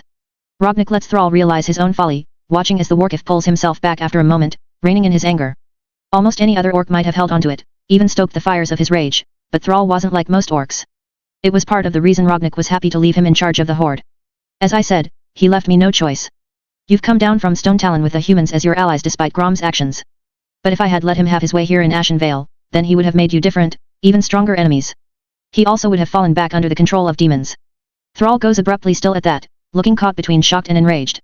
His voice, when he finally responds, is that of a deadly whisper. What? And so Rognak explains, knowing full well that Thrall is balanced on a precipice. The wrong word will see the Warkif attacking him, but at the same time, he needs to hear what Rognak has to say. The Druid tells Thrall all about what else the Warsong clan has done since arriving in Ashenvale. How the Lord of the Forest, a demigod named Cenarius, had made contact with them and given them a quest. He tells Thrall of the corrupted pool and Manarotha's arrival, and their victory over the massive demon. Partway through his tale of the battle, Rognak pulls what used to be Gorehowl off of his back and lets Thrall see it properly. The Warkif of the Horde takes it out of his hands, running his fingers over the vines that now wrap around the haft, his eyes glued to the glowing green nature energy wafting off of the axe blade. Thrall hands Rognak's weapon back wordlessly and lets Rognak continue in his explanation of how they'd ultimately managed to not just kill Manoroth but use the newly blessed axe to destroy the massive demon's body entirely so that it could not corrupt the forest around it. The Warkif even looks vaguely pleased by this. He'd heard, after all, how the veteran warriors of the Warsong clan had to be held back when they came face to face with the pool of corrupted blood. Finally, Rognak's explanation comes to a close.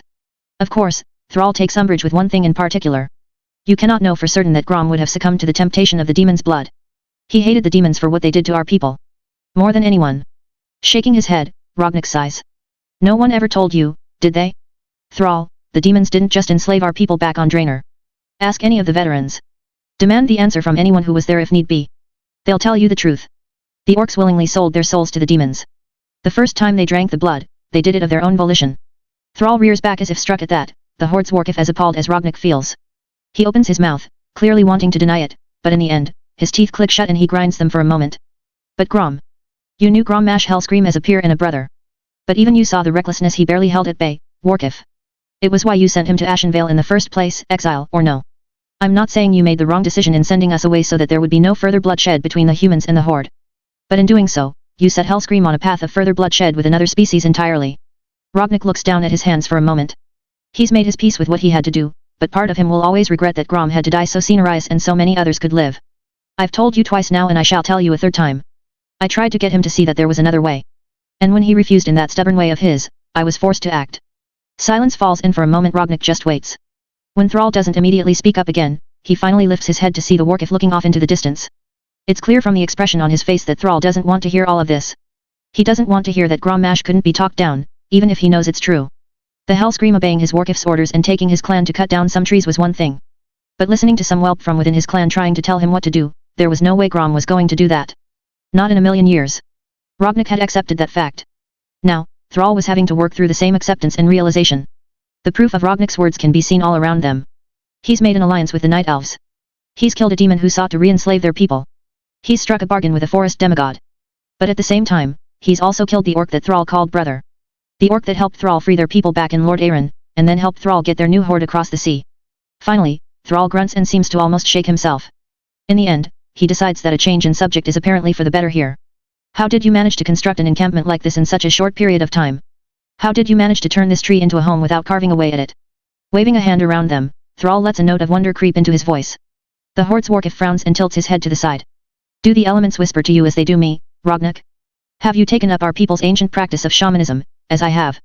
He could have lied and probably had Thrall wrapped around his finger in no time. Hell, he could have probably taken Grom's place as Thrall's brother by pretending to be a shaman just like the horde's Warkif. But, no. That was a temporary solution at best. It was not the elements that I spoke to, Warkif, but nature itself. Shamanism is not enough. It is a step down the right path, but only one step down that path. If we orcs are to rise up and leave our bloody and corrupted past behind, we must turn to Druidism and embrace it entirely. It's not what Thrall wants to hear, and Rognik doesn't think he'll actually be able to convince the Warkif to switch from shamanism to Druidism on a personal scale. But he knows he needs to convince Thrall that Druidism is just as poignant a discipline and important a practice as shamanism in their new horde. For the sake of everything, there must be Orc Druids going forward. This Rognik knows beyond a shadow of a doubt. Chapter 13, Spirits. A low rumble starts to build in Thrall's chest, one that he recognizes as the prelude to a full-blown growl. Needless to say, hearing that his chosen path isn't enough doesn't sit well with the Warkif of the horde. He was Warkif first, but shaman second before all other things. Fighting to bring shamanism back to their people had been an uphill battle, but Thrall had never given up. He was used to hearing from the older generation that the shamans of their childhood hadn't done nearly enough to be worth keeping around. He was used to facing down orc warriors who thought listening to the elements and to the spirits was a waste of time. The number of times that Thrall had overheard an orc scoffing at his shamanistic talents and saying to their neighbor that all a real orc needed was a strong arm and a good axe, he couldn't even begin to count them, truth be told. But he'd never been told that it wasn't enough before. He'd never had anyone with the balls to say that his chosen vocation was the first step on some greater path. Thrall didn't like it. He didn't like it one bit. His discontentment must show on his face. Either that, or Rognik hears the rumbling building in his chest and sees the way Thrall's nostrils are starting to flare. Before the Warkif can begin to argue the point with the Warsong chieftain, Rognik holds up a hand. Before you say anything Warkif, please, let me show you what I'm talking about. Thrall grinds his teeth, before grunting and nodding sharply. Rognik leads him from the tree and out into the encampment once more, this time walking to a different part of the camp on the opposite end of where Thrall had entered from. Already, he sees some of his horde starting to mingle with the Warsong clan and the Night Elves. Mostly orcs however. Cairn and his Tauren look nervous, likely because of their stories regarding these immortal forest dwellers. Meanwhile, the Darkspear trolls have mistrustful looks directed at the Night Elves, and the handful of glances Thrall sees these sentinels throw in their direction aren't any better. And finally, Jaina and her humans also seem to be holding back. Not surprising, he supposes. Their alliance with the humans is still incredibly uncertain. Before Thrall can think much more about all of that, however, he and Rognik round a corner and the Warkif stops dead in his tracks, his eyes widening as he takes in a sharp inhale of air. Rognik stops after a moment as well, glancing between Thrall and the source of his shock. Ah, yes. That's Cenarius, Warkif. I told you about him, remember? He's the lord of the forest and the main reason we were able to beat Manoroth. Yes, Rognik had spoken of this forest demigod, hadn't he? That said, Thrall frowns and shoots the Warsong chieftain a sharp glance. Were you not the one to deliver the killing blow to the demon, Rognik? Chuckling ruefully, Rognik inclines his head. I was, but without Senarius' blessing of Gorhowl, I cannot say things would have ended as they did. Not to mention, he brought along the Night Elf Sentinels. Without their help, Manoroth might have wiped the entirety of the Warsong clan out. The demon's defeat was a joint effort, to be sure. Thrall grunts at that. Rognik sounds a lot like him at times. And that's throwing him for a loop. Thrall is used to being surrounded by orcs who seek nothing more than glory and honor through bloodshed. He's used to orcs who fight to get the final blow and secure the kill for their own prestige, who are always looking for their next battle. But the way Rognik has spoken about everything, from the Makgora with Grom to the defeat and destruction of Manoroth, he talks as though these things were necessary but not glorious. He talks as though he did what he had to, but was not overly excited for it. For a moment, Thrall sees himself in Rognik, and then he grunts and shakes his head, reminding himself that the other orc had not only killed his brother, but also had strange ideas about this druidism thing. You've seen Senarius. Now see what he's doing.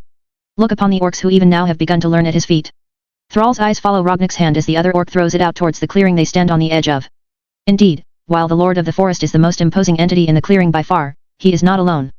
Before him are a couple rows of orcs, each and every one on their knees, working with the soil and grass before them. They are of the Warsong clan, Thrall recognizes that much. However, they are all young. Most are older than he and Rognik, but none can be called veterans he doesn't think. These are orcs that he and Grom freed from the internment camps on their way off out of Lord Aaron. In the aftermath of their great escape, there had been so many of their kind that the existing clans such as the Warsong had taken on a great number of new recruits. Thrall can tell that these are those new recruits, or at least some of them. It's not many. Maybe a dozen or two at most. But they kneel before Senarius and listen to the great entity speak. Thrall also leans forward, focusing on Senarius' words, his brow furrowing in concentration. Arceus. Life is all around you. You are one with nature. Let your presence and mind seep into the grass, into the earth, into the trees around you. Reach out to it, and it will reach back. Nurture it, and it will nurture you in turn. Let nature use you as a conduit to breathe new life into this world. Some of the orcs look disgruntled and aggravated. That doesn't surprise Thrall. While Senarius' words are good, strong words that partially resonate with Thrall, your average orc warrior isn't going to be inclined to meditate. And that's what this seems to be. And yet, some of the Warsong orcs look surprisingly peaceful. And to Thrall's mild shock, one of them even lets out a cry of delight. I did something. Look. His hands come up from the ground as he leans back. Every other orc in the clearing, Thrall and Rognik included, peers at the grass in front of him. There, sprouting from the grass, is the smallest of wild flowers. By all rights, it might have been there already. Thrall would have no way of knowing.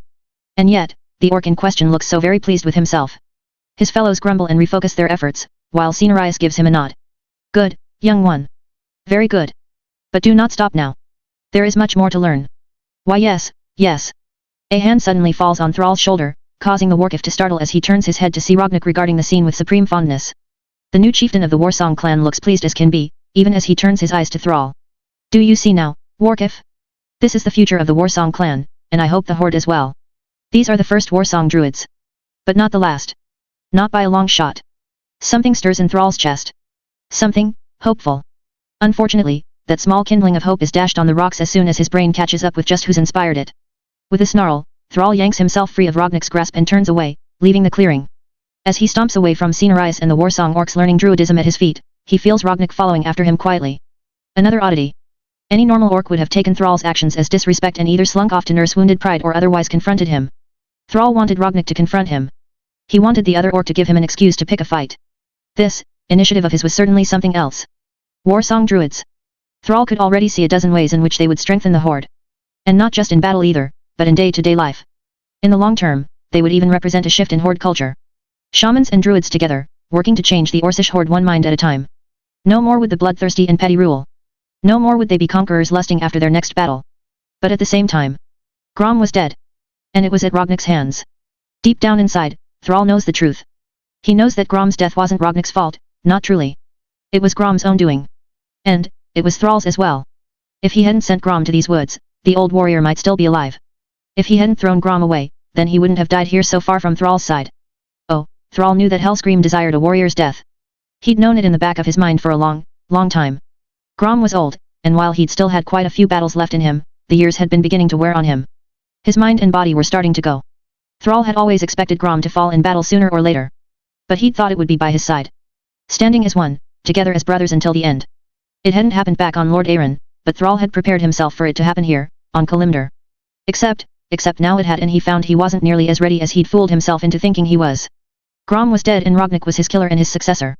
And worse still, he was one of the most reasonable fucking orcs Thrall had ever had the displeasure of dealing with. As the druid stands quietly to the side, Thrall growls, knowing that Rognik won't give him an excuse to fight him even though that's all his heart desires at the moment. In the end, he drops to his knees, places Doomhammer on the ground before him, and closes his eyes. He focuses himself on the elements, on the spirits. He calls for their guidance as he's done more than once since taking up the mantle of Warkif. To his shock, he gets an answer much faster than he's expecting. Hat. Sentimental fool. Thrall's head shoots up and he stares, eyes wide, at the ghostly visage of Grommash Hellscream standing before him. The alien forest has fallen away. Rognik isn't there. This is a spirit vision. You. Grom. Snorting, Grom offers Thrall his hand and then yanks him to his feet. You're afraid, brother. You shouldn't be. Our people's future is bright. Brighter than ever. How is this possible? How are you here? Here, a shadow crosses Grom's spectral face. I never told you, Thrall. But the brat had the right of it. Me and the other chieftains back on Draenor, we did drink the blood willingly. We bound our very souls to the Legion. I thought myself free of it, but the truth was, the blood curse followed us, even to Azeroth. Even through our many defeats in all these years. Thrall's breath hitches at the confirmation. Grom, meanwhile, glances to the side for a moment before looking back at him with a half snarl, half grin. The brat ended it. Manarotha's death ended the blood curse on our people. Freed me from my justly deserved torment too. Rognik is the reason I'm able to speak to you now like this, Thrall. Going forward, the spirits of our dead will rest here on Kalimdor. Thrall can feel the tears welling up in his eyes. They do not fall, but it is still a near thing. He killed you, Grom. Brother. That he did. Little brat was holding out on me and the clan all this time. Don't let him hold out on you. Keep him accountable. He wants his peace. Make sure he knows he has to fight for it. Oh, and one more thing. Thrall nods, listening carefully. That axe of his, it's not Gorhal anymore. Make sure he knows he needs to find a new name for it. I will. Grom, But Grom just snorts, smirks, and the spirit vision ends. Thrall comes back to himself with a gasp and the concerned tone of the Warsong clan's new chieftain in his ear. Warkiv. Reaching forward, Thrall picks up Doomhammer, feeling its comfortable haft in his grasp as he rises to his feet. Even with that incredible encounter, there's still a part of him that thinks he might never be able to forgive Rognik for what he did. But he doesn't need to forgive Rognik to work with him. In the end, he'll kill two birds with one stone, offering a peace offering while fulfilling Grom's last request in the same breath. Chieftain Rognik. Turning, he watches as the other orc stiffens. Warkiv Thrall. Your weapon, it will need a new name. Gorhal was forged on Draenor and said to have been fed the hearts of 6 legendary Gron. It was the weapon of 3 generations of Hellscream. But now you hold something else. Something different. It is an acknowledgement that the weapon belongs to Rognik, as well as an acknowledgement that Thrall accepts Rognik's place as chieftain of the Warsong clan. Ultimately, it's the best the other orc is going to get. Blinking slowly, Rognik draws the axe from his back, staring down at it for several long moments in silence. Finally, he nods. Wolf's Song. From now on, the axe will be called Wolf Song. Thrall inhales deeply, even as he hears an approving chuckle on the wind. From the way Rognik's ears twitch, he might just hear it too. Very well. Well met, Chieftain Rognik of the Warsong clan. You have told me much of what you've uncovered here in Ashen Vale. Now I shall tell you of the warning that the Prophet gave to us, of the Burning Legion's return and the alliance I made with Jaina Proudmoore and her humans. Manoroth was not the end, he was only the beginning. He's expecting to blindside Rognik at least a little bit with his grave warning.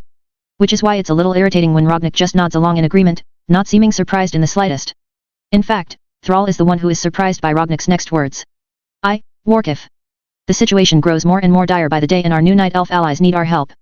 It's not just demons who invade their forests with increasing frequency, but the Legion's undead servants as well. The leader of the Sentinels that helped us slay Manoroth has gone on to talk to their High Priestess, and we are currently waiting for word back. As soon as we get it, we need to be ready to move. Grunting, Thrall takes this all in, and then nods, offering Rognik his arm, much to the other orc's surprise. Rognik steps forward and returns the favor, and they clasp arms for a long moment. Then we shall be ready, Chieftain. And we shall make sure the demons know that no matter how new to this world we might be, we are ready to protect it. Rognik grins a savage grin of agreement in response and Thrall thinks that maybe, just maybe, they might be able to get along after all. Chapter 14, Reunited. As Chandrese enters Istranar, the sentinel guards watching the eastern bridge go wide-eyed upon recognizing her, snapping off a pair of salutes that she returns with a smile and a nod. Stepping into the Night Elven town, Chandrese Feathermoon breathes in the air, admittedly happy to be among a sizable concentration of her people once more. Don't get her wrong, she enjoyed her time with the orcs, perhaps more than was appropriate. Though, she wasn't the only one. Still, her duty to her people and her High Priestess would always come first. That was why she'd made sure she wasn't there when Rognik woke up the following morning of their night together. As fun as it had been, he needed to know that nothing too serious could bloom between them. At least not yet. Manoroth's presence in Ashen Vale was an aberration, and Lord Cenarius suspected that it would also turn out to be a terrible premonition as well. When reports from another group of sentinels about dead things returning to a corrupted state of unlife had reached their ears, Chandris had left the Orcish encampment immediately in order to bring word to Tyrande. The High Priestess of Elo needed to know what was happening in their lands. She needed to know immediately. In doing so, Chandris had left her sisters behind with Rognik and his Warsong clan, but she wasn't too worried about that. With Lord Cenarius also there to watch over them, she knew her fellow sentinels would be in good hands. Still, a part of her did wish she could have stayed and enjoyed the feel of one orc's hands in particular a little bit longer, but no. She was not a slave to her desires and she never would be. Making her way through Astranar, Chandris doesn't have to look very hard to find Tyrande. All she needs to do is look for the center of the village. Not the physical center, but the spiritual center. Where do people naturally congregate? Where does it feel as though the light of Elune is strongest? After 10,000 years under Tyrande's wing, it's almost second nature at this point. Stepping into one building in particular, she's not surprised to see Tyrande tending to some of Astranar's civilians. The green-haired high priestess, dressed all in white, has a calming and serene smile on her lips, even as she offers a kind word to one worried male, and a hand on the shoulder of another concerned female. Of course, when she sees Chandris watching from afar over that same shoulder, Tyrande quickly makes her excuses and pulls away from them after making sure they're all as reassured as they can be. There's a tension in the air that Chandris hadn't noticed initially. Perhaps because she was already living in a world where that tension had been fully realized. Chandris. Tyrande's voice is as warm and inviting as ever and it takes every fiber of her being for Chandris not to step forward and embrace the older night elf. But no, she hasn't been a child in a long time, and besides, this is much too public for such a thing. Instead, Chandris puts a fist over her chest and drops to a knee, bowing her head low in supplication. High Priestess. I have news from the border, and from Lord Cenarius. A low breath leaves Tyrande as she exhales softly. Rise, Chandris. Please, let us take this conversation somewhere more private. Chandris stands back up and nods, letting Tyrande lead her upstairs to a landing that overlooks some of Astranar. There's no saying that their voices won't carry if they raise them too high, but there is privacy, even with such a view. Tell me what's happened. Letting out a slight laugh, Chandris shakes her head. Where to even begin? High Priestess, there was a demon. A large one. Larger than any I have seen in 10,000 years. He was called Manoroth and he was truly monstrous. Removed from the battle and the adrenaline of the moment, Chandris can allow herself to face some part of her fear. Manoroth was the worst enemy that she had faced in battle yet. Perhaps in her entire life, even including her experiences during the War of the Ancients. She hadn't let that stop her of course. She hadn't frozen at least. But even still. Tyrande's reaction, meanwhile, is to be expected. This time the priestess inhales sharply, and with them in private, she lets more of her true response through as her eyes widen and a look of extreme concern and worry comes over her face. Stepping forward, she places a hand on Chandri's shoulder, giving it a firm squeeze even as she begins to rapidly ask questions. Is Lord Cenarius all right? How many of our sisters were lost? Do you know where Manoroth is now? A slight smile spreads across Chandri's face at that. Her heart is buoyed by the news she gets to deliver. Lord Cenarius is unharmed, High Priestess. None of our sisters were lost in the battle against the demon. And Manoroth. Manoroth is dead. Even his corpse was destroyed to the point that it could not taint our forests. She is treated to the extremely rare and amusing sight of a Tyrande whisper when struck speechless and left completely at a loss for words. Slowly, Tyrande's shock morphs into happiness, but there's still an undercurrent of confusion to it, even as she slowly shakes her head. That is amazing, Chandris. But how? Here, Chandri's smile grows even wider, and she allows just a bit of her childish glee to shine through. It's not strictly professional, but it's just the two of them, so what's the harm? Do you remember all the tales you told me of Broxigar, mother? Of his warrior's death in the War of the Ancients? Tyrande furrows her brow and slowly nods, her lips pursed in thought. Chandris lets the anticipation build for a moment longer before delivering the news. His people are here, High Priestess. The orcs have come to Kalimdor in sizable numbers. And they are just as strong and honorable as he was. Tyrande's eyes widen in shock once more, her grip on Chandri's shoulder growing tighter. What? How can that be? He was. Chandris just nods along. He was one of a kind. That's what you always said. 10,000 years and we've never heard of another creature like him in all of Azeroth. But no more. They've come, mother. And best of all, they're led by a druid, not a warrior. At this, Tyrande looks even more bewildered. But Chandris has had enough fun at her adoptive mother and high priestess expense. It's time to focus up. With that in mind, she begins explaining herself properly, telling the story from the beginning. Tyrande nods along, listening carefully and soaking up Chandri's words. From Lord Cenarius plucking her and her sentinels off of their patrol route, to watching the Orc Druid Rognik fight his former chieftain to the death in an honor duel. Obviously, hearing that the orcs were going to cut down their sacred trees did not make Tyrande happy, but hearing that the druid among them had not only put a stop to that but also earned Lord Cenarius' respect in record time quelled any anger she might have had. In the end, Chandris explains how it was that Lord Cenarius emerged unscathed from their battle against Manoroth, and how they didn't lose a single night elf sentinel in the fight against the hulking demon. Ultimately, it was the orcs who held the majority of Manoroth's attention. His fury over their rejection of his corruptive gift had caused him to focus entirely on wiping them out first, to his ultimate detriment. While he'd killed a number of the Warsong clan in the ensuing battle, he had not been able to finish off the one who truly ended up mattering, and with Lord Senarai's help, Ragnak had delivered the killing blow and wiped Manoroth completely away with that blessed axe of his. She doesn't tell Tyrande the details of what happened afterwards, but something must have tipped the other night elf off, because when Chandri's story comes to an end, the High Priestess gives her a knowing look. A celebration was had, was it? And did you and your sisters partake in a cultural exchange of sorts, Chandris? She would not blush. She was over 10,000 years old, and a sentinel warrior of the night elves besides. Keeping her head held high, Chandris instead offers her mother a slightly salacious grin. It was important to secure our new relationship with the Warsong clan in the aftermath of such a successful battle together, High Priestess. I did my part, as did several of my sisters. The Druid Ragnak was wise enough to leave Lord Senarius in charge of any punishment regarding those who got too deep into their cups and acted without thinking, so there was nothing to truly worry about. Tyrande hums and nods at this, looking slightly put out that her attempt at embarrassing Chandris had not had its intended effect. Rather than try and fail again, the High Priestess of Elum cuts her losses and changes the subject. I have felt a darkness stirring in this forest for days now, I must admit. Hearing what you faced. I wonder if Lord Senarius felt it too. There have been incidents. Sightings of dark creatures. Reports of missing citizens. From what I know of Manoroth, I believe we have found the source of our woes, and hopefully dealt with it once and for all. Chandris winces at that. Tyrande sounds hopeful but also hesitant, as though she wants to believe her own words, but also doubts them already. Unfortunately, here is where the fun must end. Here is where Chandris must be the bearer of bad news. Lord Senarius believes otherwise, High Priestess. He sent me here not just to tell you about the orcs and our battle against Manoroth, but also to have me warn you, we have seen creatures coming back to life. But not in the right way. They are sick, twisted, and rotting. Undead roam the forest, hunting the living in all of its forms, polluting our lands with their presence. And Lord Senarius believes the demons are behind it. That Manoroth was only the tip of the spear. Tyrande closes her eyes, grimacing at this news. For a moment, Chandris sees the weight of 10,000 years of responsibility and duty on the other woman's shoulders. She has led their people faithfully since the War of the Ancients, guiding them through the last 10,000 years without hesitation, without faltering. But she was never supposed to be doing it alone. Theirs was a people divided, as much as Chandris knew better than to voice such thoughts out loud. For the past 10,000 years, their druids had spent the majority of that time in the Emerald Dream. While their real bodies slumbered here in the waking world, they served in the dream. And yes, Chandris knew their work was important. She understood that. But it didn't change how she felt. Malfurion Stormrage was Tyrande's mate. Her beloved. They had been together for 10 millennia but had perhaps spent only a handful of decades together in all that time. Malfurion might come out of the dream for weeks or even months at a time, but he would always return for years, decades, sometimes even centuries. For this, though she held love in her heart for him, Chandris had never quite been able to call Malfurion father. Not in the same way Tyrande had become her mother. I hope for all our sakes that that is not the case. Tyrande's words, when they finally come in a whisper. The High Priestess of Elun lets out a shuddering breath and this time it's Chandris who reaches out and puts a hand on her shoulder, squeezing it in comfort. Tyrande leans into the touch, before continuing on. We pushed the Legion from this world 10,000 years ago. We gave up, so much. Azeroth gave up so much. The Sundering. I would never wish to see something like it happen ever again.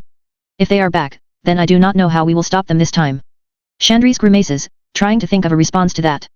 But before she can, Tyrande rallies, marshalling herself and straightening her back. She gives Chandris a smile that doesn't quite reach her glowing eyes. But for now, there is no use in worrying about that which we do not truly know. Lord Senarai's suspicions remain suspicions for the time being. There is no evidence quite yet that anything worse than Manoroth lurks in our forests. Frowning, Chandris opens her mouth to respond. It is unlike Tyrande to stick her head in the sand. Luckily, the High Priestess' next words, while overriding Chandris, prove this isn't the case. I shall commune with Elun herself to find the truth of these matters. Nothing may hide from the light of the moon and one way or another, we will discover just what our enemies are planning. In the meantime, I wish for you to return to Lord Senarius and these orcs that you have allied with. Continue representing our people with the same level of professionalism and honor that I know you to be capable of. Caught off guard by the slightly teasing, knowing tone that last sentence is delivered with, Chandris does end up blushing just a little bit, something that she knows Tyrande immediately picks up from given the way her adoptive mother's eyes dance with mirth. Scowling a little, Chandris nevertheless salutes the High Priestess. As you say, High Priestess. I promise not to disappoint, your orders will be. Before Chandris can finish her sentence, Tyrande is suddenly holding her, the older night elf having stepped forward and pulled her into a hug before she could so much as blink. Sighing into her hair, Tyrande embraces her tightly and closely. Stay safe, Chandris. Stay strong. I could not bear to lose you. But so long as you keep your wits about you, I know you'll be all right. Now she really is blushing, but she honestly can't bring herself to mind all that much as she hugs Tyrande in turn. I won't let you down, mother. And I won't let our people down either. Pulling back, Tyrande gives her a soft smile and a single nod. I know. Their meeting ends after that, and Chandris finds herself making her way back out of Astranar not even an hour after she arrives. She could have spent the night, she supposed, but she's not in the right frame of mind to relax, no matter how advised a moment of rest might have been. She needs to get back to Lord Cenarius, Rognak, and the orcs. And they need to figure out just what it is they're up against, as soon as possible. Chapter 15, Enemies. Manoroth. That was a name Tyrande had hoped to never hear again. A name that even now strikes fear into her heart. Not because of the being that it belonged to, though Manoroth was certainly worthy of fear, but because of the greater whole that he represented. What she'd told Chandris was true. They had sacrificed much to push the Legion from their world. To think that they might be returning after all this time horrified the High Priestess of Elune. Tyrande could only hope that Manoroth was the end of it, but deep down inside, she knew better. That was why she'd had to send Chandris back to Cenarius and these orcs. To prepare. Meanwhile, she would prepare in her own way. Technically, she could commune with Elune anywhere. She was the moon goddess chosen after all, her high priestess, first among her devoted. But there was no denying that praying at a moonwell increased her connection to her goddess by quite a bit. And so Tyrande makes her way towards Astranar's moonwell, smiling softly and giving nods to those who see her along the way. She stopped once or twice of course, and quickly takes care of the business presented to her before finally arriving at her destination. Leading their people has never been what Tyrande would call easy, but it's always been worth it. That said, as she drops to her knees at the side of the moonwell and lowers her head, she knows she will not be disturbed again until she's done. None of her people would dare to interrupt when she was communing with the goddess of the moon herself. Reaching out, Tyrande exhales slowly, letting the air expel from her lungs as she opens herself fully to her goddess. She almost immediately feels Elune reaching back and Tyrande smiles as she feels awash in the moon's glow. There's no doubt in her mind that she is currently kneeling at the center of a brightly glowing moonbeam, though her eyes remain shut and she remains shut off from the world around her. In this state, Tyrande asks what her goddess has for her. It's not quite speaking, not on this level. It's more of an exchange of feelings and thoughts, of expectations and desires. Tyrande pushes forth her concern and worry over everything Chandris told her, knowing full well that Elune will understand immediately. The moon goddess watches over her chosen people, after all. That said, the response that Tyrande gets is a troubling one. She feels a sense of urgency and of worry come back along her connection to her goddess. Elune is trying to warn her, prodding her with an impression of the encroaching darkness she's already aware of. Tyrande's lips thin out as her goddess confirms what Cenarius suspected. Manoroth was not the end. He was only the beginning. He was the tip of a spear that had been coming for them for 10,000 years. Letting out an explosive breath, Tyrande marshals herself, forcing a state of calm. It would not do to panic here and now. It would do neither herself nor her people any good if she were to give in to despair or fear. They hadn't fought the Legion off once before only to capitulate to them the second time around. If the demons were returning, then they needed to be ready. Tyrande smiles softly when she feels Elune push back feelings of confidence, of love, and adoration. The moon goddess bolsters her determination and resolve, further fortifying it as Tyrande's shoulders square up, her back straightening. Still her eyes remain shut. Still she remains in communion. After all, she has more questions. What of the orcs, she not asks. What of Broxigar's people, who have arrived now at this time and place? When Chandris had first told Tyrande of seeing so many of Broxigar's people, she had been astounded. But she had to admit, she'd also been a little worried. And that worry had only grown when Chandris mentioned that the orcs had been ready to cut down their trees before a fatal duel for leadership had ensued. While it relieved Tyrande that they had not harmed a single tree in Ashen Vale so far, it still disturbed her that they were even willing to. And ultimately, she was forced to admit that Broxigar, as amazing a warrior and savage a fighter as he was just one being. Broxigar the Red had been an honorable sort. But also prideful. He had been strong, but also rather bloodthirsty. In the end, he had proven to be their greatest ally, driven to fight at their sides against the Legion. He had sacrificed everything for them, and Tyrande would never forget him even if 10,000 years meant that most of her people had. At the same time though, could his people be trusted? One orc had fought to save Azeroth from the Legion. But 1,000 orcs could want any number of things and cause untold harm to her people and their forests. For now, this singular band of orcs had apparently fallen under the control of a druid and together with Cenarius, Chandris, and her sentinels, they'd defeated Manoroth. But what about the others? All of this worry, all of this concern, Tyrande pushes forth towards Elune. Her thoughts and feelings are laid bare to the goddess of the moon, and she waits patiently for Elune to absorb them before responding. Finally, she receives something in return. A strange sense of possibility. Tyrande can't help but hum as she feels a strangely positive feeling from Elune regarding the orcs. It is not absolute trust, not by a long shot, but what she interprets from Elune is that the orcs represent change. And it doesn't have to be a bad change. 10,000 years. Back at the end of the War of the Ancients, one could argue that Tyrande's people had changed dramatically. The Highborn had ceased to exist. So had most of Kalimdor. The continent had been shattered in the sundering, leaving what was left of their people clinging to what land remained. What they called Kalimdor today was only a remnant of what once was. And yet, while their people had dramatically changed from what they were before the sundering and the Well of Eternity's destruction, they hadn't changed much in the time since. For 10 millennia, their people had mostly been stagnant, with their druids spending the majority of their time in the Emerald Dream, and the rest of them tending to their forests. Immortality would do that, Tyrande supposed. If you lived forever, then you tended not to need to change too much. And yet, that was exactly what Elune was suggesting would happen now. Change was coming and the orcs, while not the only part of it, were a big determinator of that change. If Tyrande had to try and put Elune's meaning into words, then she would say that the moon goddess believed the orcs had the ability to change Tyrande's people for the better, so long as everything worked out. Tyrande needs more than that if she's going to make her next move. So she pushes for more, bringing up the Orc Druid in particular that Chandris had mentioned. The new chieftain of this Warsong clan, this Rognag. Who was he? What did he have to do with all of this? Elune's response this time is damn near blinding, and Tyrande still has her eyes closed. A gasp leaves the High Priestess lips as she gets the impression that Rognag is important somehow. Very important. She doesn't quite understand everything that the Moon Goddess is trying to tell her, only that it seems like Elune wants her to trust herself and her allies. Both old and new.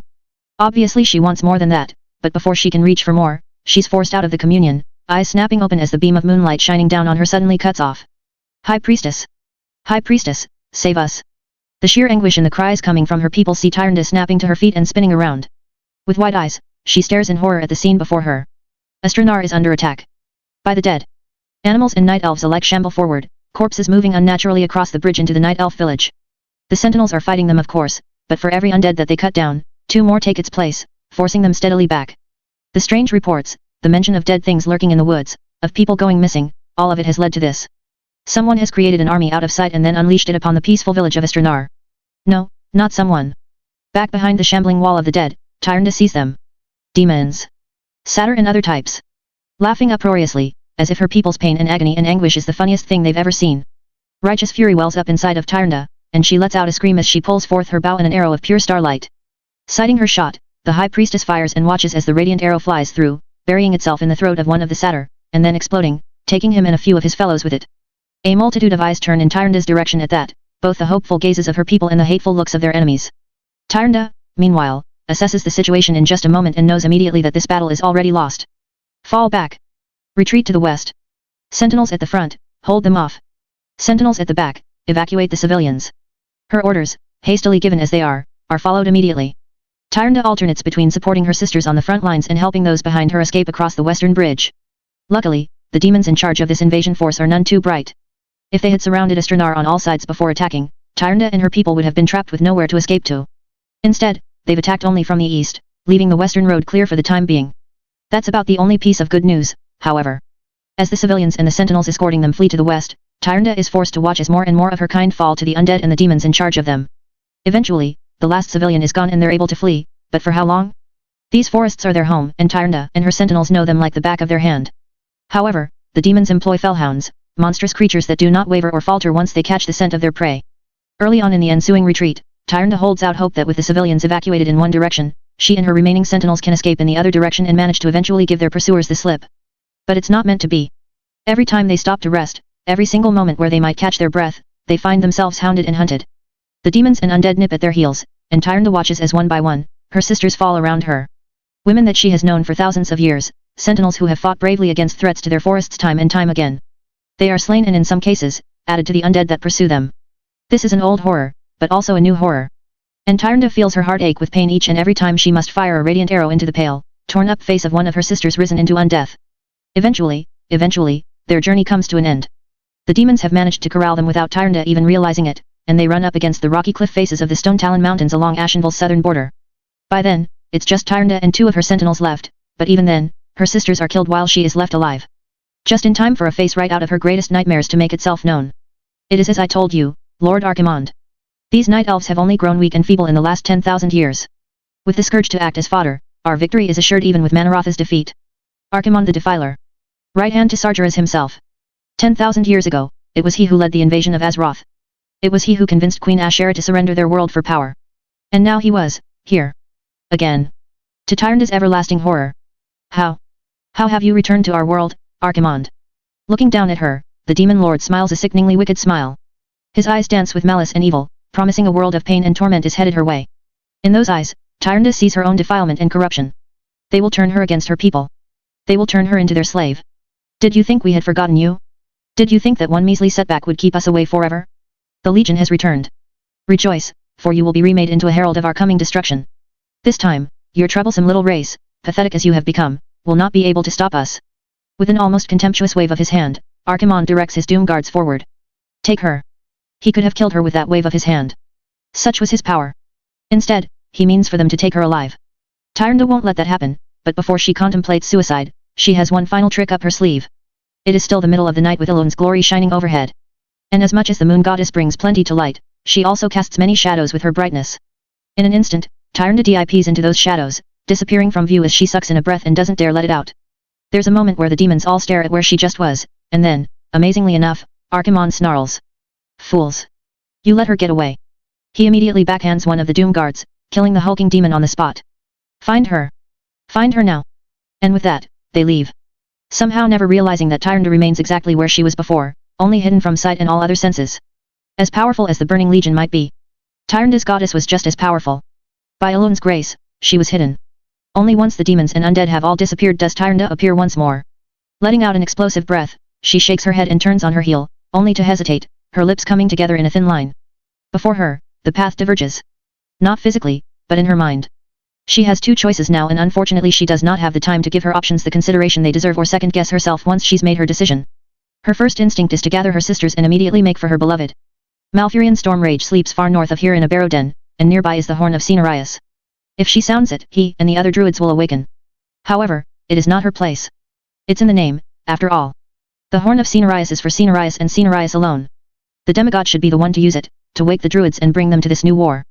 More than that, Cenarius was with Chandris and the orcs, their new allies in this fight against the Legion. Tyrande longed to go to Malfurion immediately, but her responsibility was to her people. Reaching Cenarius, Chandris, and this Rognik was paramount. Elune herself had made it clear to Tyrande how important the orcs were going to be in the battles to come. Once she'd gathered what she could of the sentinels spread throughout Ashenvale and met up with the Lord of the Forest and the mortals he was shepherding, then they could go north together and awaken Malfurion and the druids. With a sharp nod to herself, Tyrande turns east and begins carefully making her way through the woods, her head constantly on a swivel. She has her objective. She will not stray from it.